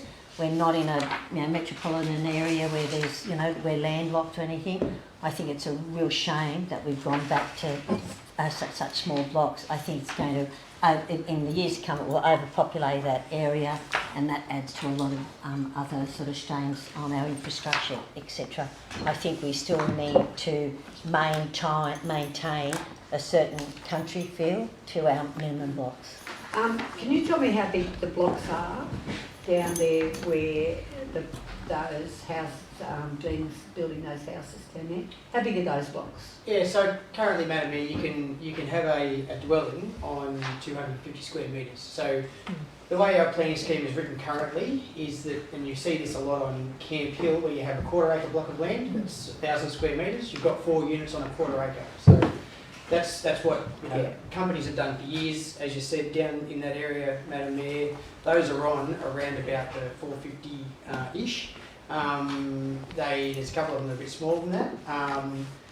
bearing in mind, I guess it just provides some information as a background here. So this is a planning proposal. Doesn't actually say how the subdivision is going to pan out, but it does give an indicative sort of lot layout. That's what they've provided there in Figure 3. It says proposed zone mapping. It shows you some road networks, and you can kind of assume what size lots might be created as a result of that. They are also proposing a small-scale town centre, like a shopping village, a shopping precinct there. That's the orange section that you can see on that map. It's reasonable when you consider that they're creating a small-scale commercial hub, that you would have smaller lot sizes associated with that. They are talking about having strong connectivity both to aged care services, which obviously lends to smaller lot sizes, and also the Cypress Lane drainage corridor that one day will act as a link to Lake Forbes, i.e. then back into the CBD also. This is reflective of the housing strategy. Yeah. The housing strategy was adopted by the former council about 2 years ago. Actually talks to lot sizes of around about 400 square metres. Again, in that size. As I say, right now today, if you wanted to subdivide 1,000 square metres, you could buy a community title down to 250 square metres and get 4 houses. So there is justification behind why they are trying to achieve what they are trying to achieve. We hear it all the time, I guess, that there's a housing shortage and crisis, and this is what possibly it's a 50-year plan. This is the minimum lot size. They might say the market doesn't want lots of that size. We're going to sell people 2 and 3 lots as an amalgamation because that's what the market demands. But they're proposing this as the minimum lot size. Yeah, so that there's an opportunity. It's a planning proposal. They've put a lot of work into it. We've had meeting after meeting after meeting with them. Doesn't mean that they're going to get people that take up a lot at 250. But then again, there might be someone, first homeowner, that can go and build themselves a small home affordably and on a smaller block. See, land prices are growing in this town, So I think what they're doing, having a combination and a mixture, there will be some commercial incompetence things about that centre that we will certainly fill you in on when we get over to here, and they're very important. I think they've done a really good job with this.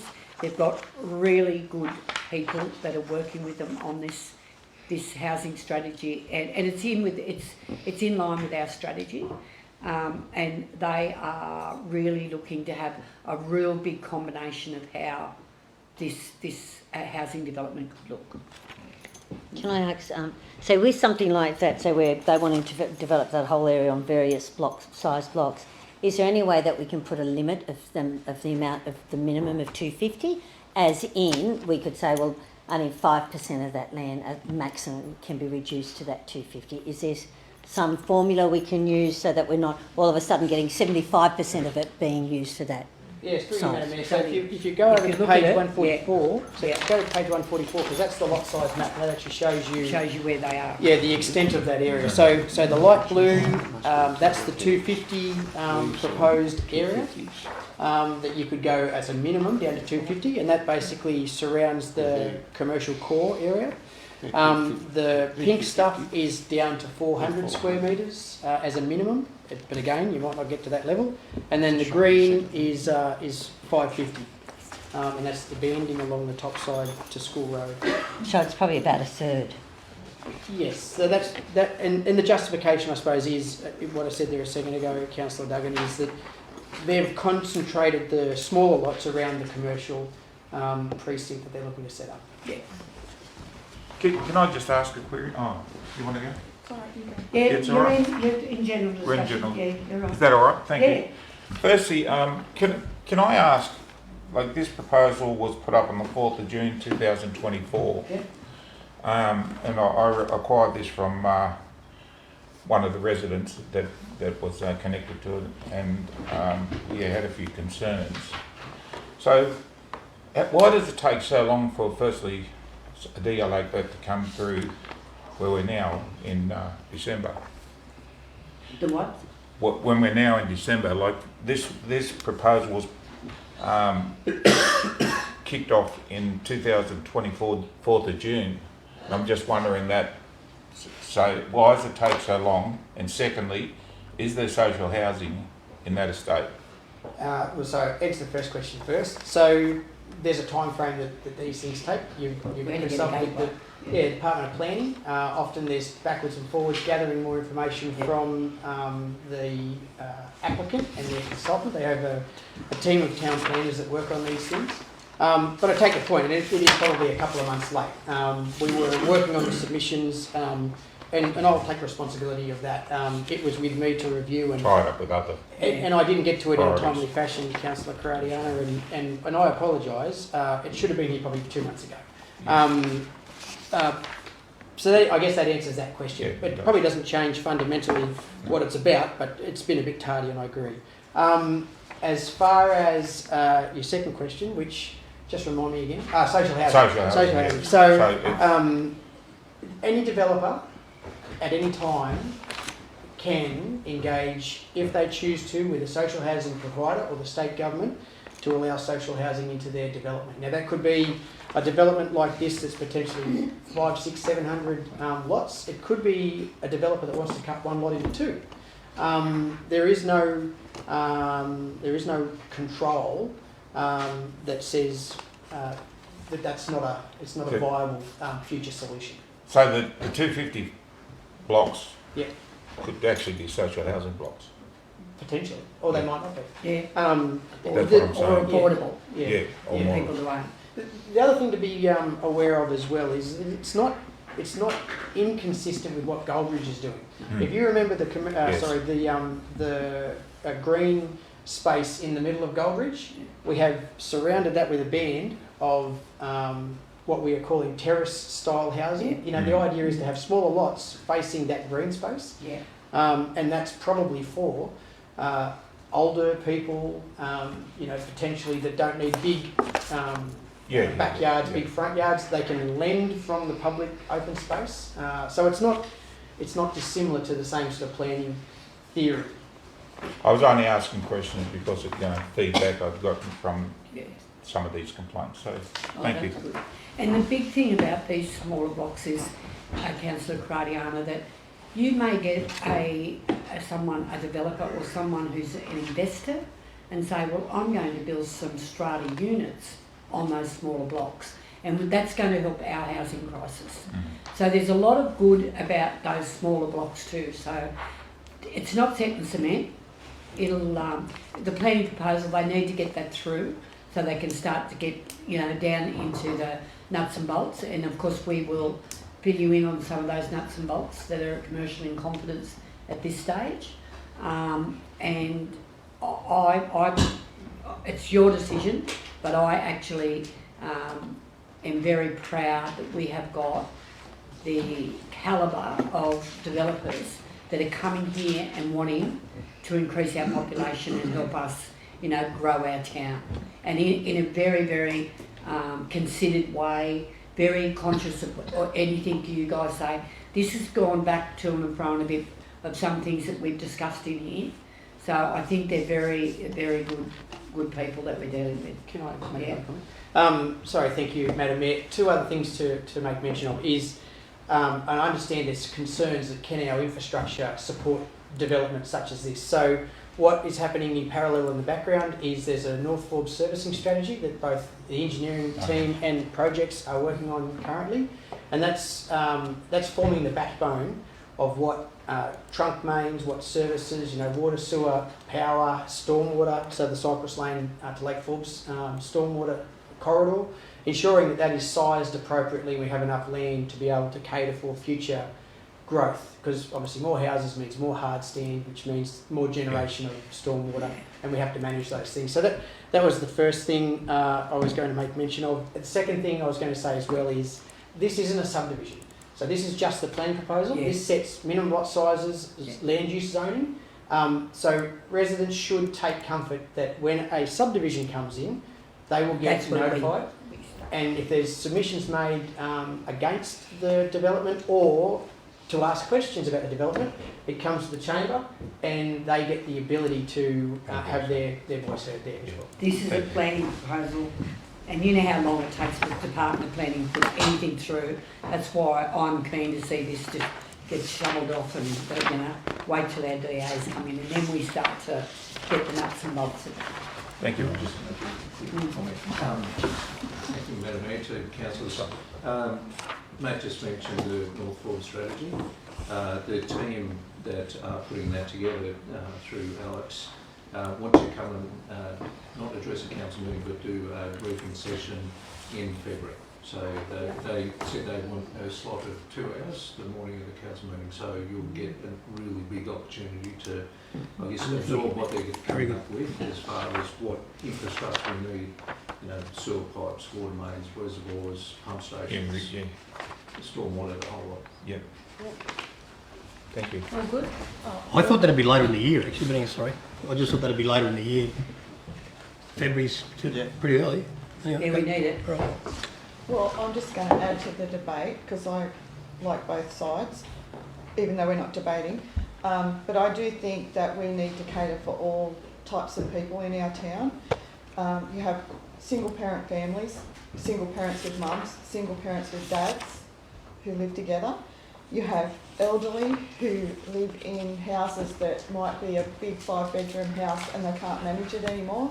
So we need to provide smaller lots for those people to be able to build and move to have their lifestyle improved by not having to care for such a big property. And so I think it's really important to cater for those as well as people who like a lifestyle block and like, to free range on the weekends or whatever. So we need to look after everybody and we need to be able to attract people. I heard a story the other day of a family who lived in Sydney and was used to having all their family live with them, and they were able to move to a town and build 2 or 3 houses so their family moved all together but they lived separately because they could afford it in a smaller town. And I think they're the people we want to attract who are, family wise and looking after each other. Good on you, thank you. Would someone like I'll move to we go back into council. Thank you. Been moved by Councillor Royland, seconded by Councillor Gradiana. I'll put it. All those in favour say aye. Against, I declare it carried. I'll move the recommendation. And it's been moved by Councillor Royland. Is there a seconder? Seconded by Councillor Herbert. Any opposition? No, just one question. Should number 2 be delegate the General Manager and Mayor to review the amended planning proposal maps? Yeah, whatever you want to put in Correct. there. I do know planning a bit. That's what I happy to do thought. that. Thank you. There is another number 5, but I think I'm happy with just the General Manager on that one. Yeah, he's got to make the plan. Yeah. Okay, I'll put that. All those in favour say aye. Against, I declare that carried. That was a really good discussion, councillors. And on. Great. Is it Steve? Me? Yeah, Am I up next? Here you are. Page 167. Just a quickie with the tradies tonight. It was a great night. Thank you to the staff for putting it on. But it was on Friday night. No good. And I think that you should try to pick Tuesday or a Thursday night. And we're going to choose a Thursday, and we're going to try. It'll come to you. May or June is what May. We're going to make it May. I'll tell you, there's a lot of people that weren't they great, those young fellows and that. But what we can do is we can get some of our developers that are developing in our town to speak at those trades nights. What we want to do is get more tradies there, but it was a great night, wasn't it? Yes. And Alex filled them all in on what we're doing. And Matt, it was great. It was really, really a good night. So Tuesday we will or make it a Thursday better. would be magic. Yeah. So I think a Thursday. I think I worked out why. So the team's onto that. As soon as they've got some nuts and bolts around it, we'll put a report through here. Thank you. Okay, would you move that? Oh yeah. It's been moved by Councillor Gradiana, seconded by Councillor Webb. I'll put it. All those in favour say aye. Against, I declare it carried. I jumped in on that page 169. What is it? 169. Oh, that's right. That's when you I jumped around, didn't you? for that. See, I'm way out of whack because my alarm clock. That's all right. before I move the recommendation. Okay, it's been moved by Councillor Matisky, seconded by Councillor Roylance. Do we have to nominate councillors for that? We've already been nominated. That's already done. Okay, then. That's, Councillor Roylance and myself. Yep. Thank you. And basically, anyone that might want to do that job one day, you need to go and do a bit of a course in planning and understand the planning system, because it's when you get to those state significant developments, you need to know a little bit about what you're doing at those planning centres. Okay, moving on. We're going well. That's about it. Sorry? What? 228. 228? I'll get there in a minute. GM. Yeah. Good on you. Okay, it's an honour to read the letters of appreciation and congratulations on behalf of the General Manager. So first one, Natasha Humphreys, Meals on Wheels. Forbes Meals on Wheels is very grateful to Forbes Shire Council for the $5,000 in-kind contribution it has made to subsidise the rent at our Harold Street premises. Forbes Meals on Wheels will abide by all the conditions attached to the funding. Destination Central West New South Wales, please see letter attached thanking Council for hosting Destination board members. So dear Mayor Miller, I write to thank the efforts of your councillors and council tourism team during the recent visit by the board of Destination Central New South Wales to your lovely town. While it was an unfortunate, the timing of our visit coincided with you being out of town, we were greeted with enthusiasm. We met with Ash at the Visitor Centre, a wonderful asset to welcome visitors. I was impressed with the centre, having previously visited when it was under construction. It was great to hear of the success of recent initiatives such as the Meet the Makers event and the benefit that it delivered, not only through sales at the centre but also the support for local business and producers. After visiting Sculpture Down the Lachlan and the Gum Swamp Bird Hides, significant accomplishments of council and the community, which you all should be proud. We hosted a small networking event where we met with several of your councillors, council staff and business representatives from the visitor economy. I would like to thank Councillor Marg Duggan for her welcome and the other councillors who attended and showed support for the visitor economy of Forbes. Special thanks also to Nina Hooper for all her work behind the scenes to coordinate our visit, rally stakeholders and the update she provided to the board prior to our board meeting the following day. I was excited to hear of the work your team is doing to support the visitor economy.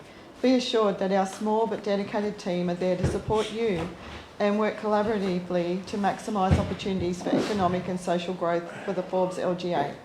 A number of foundational development initiatives we have undertaken that may be of interest to you include the Central West New South Wales Cycle Tourism Opportunities Strategy, an agritourism development program, a continued focus on tourism industry capability building and a commitment to working with Jenny and the Central New South Wales JO team to support the council tourism staff with skills and capacity building initiatives.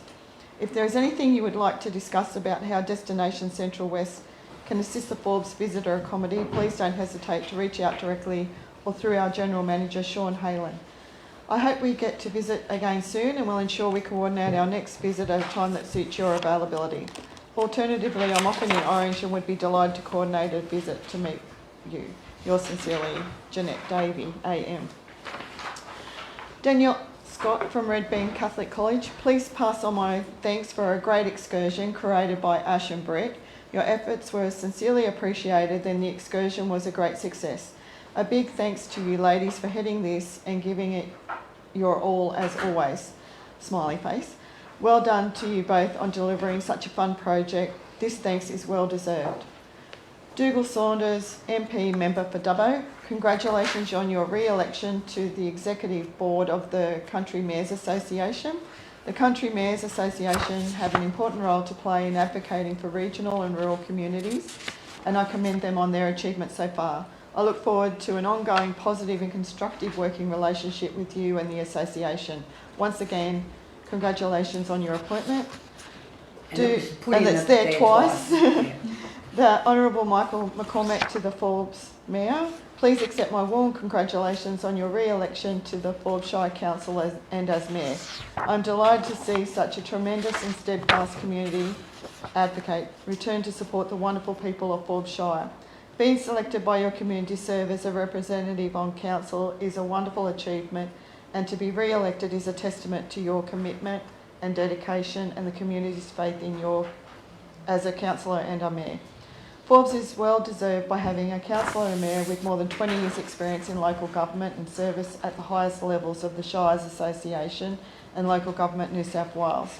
I look forward to working with you and your fellow councillors, staff and community to enhance the Forbes Shire Council land wider region. And I also would like to congratulate all the councillors, because I think we all got a letter off Michael McCormack as well. Correct. Yeah. So I move the recommendation. Thank you. Been moved by Councillor Herbert, seconded by Councillor Sweeney. I'll put that. All those in favour say aye. Against, I declare it carried. Would someone like to move the machinery motion for those? Yes, been moved by Councillor Duggan, seconded by Councillor Webb. I'll put that. All those in favour say aye. Against, I declare it carried. It's 3:10. If we could possibly just have a 10-minute break to grab a cup of tea and come back to the table, I'd appreciate it. Would someone like to move that we break for a cup of tea? Moved by Councillor Herbert, seconded by Councillor Matisky. I'll put that. All those in favour say aye. Against, I declare it carried.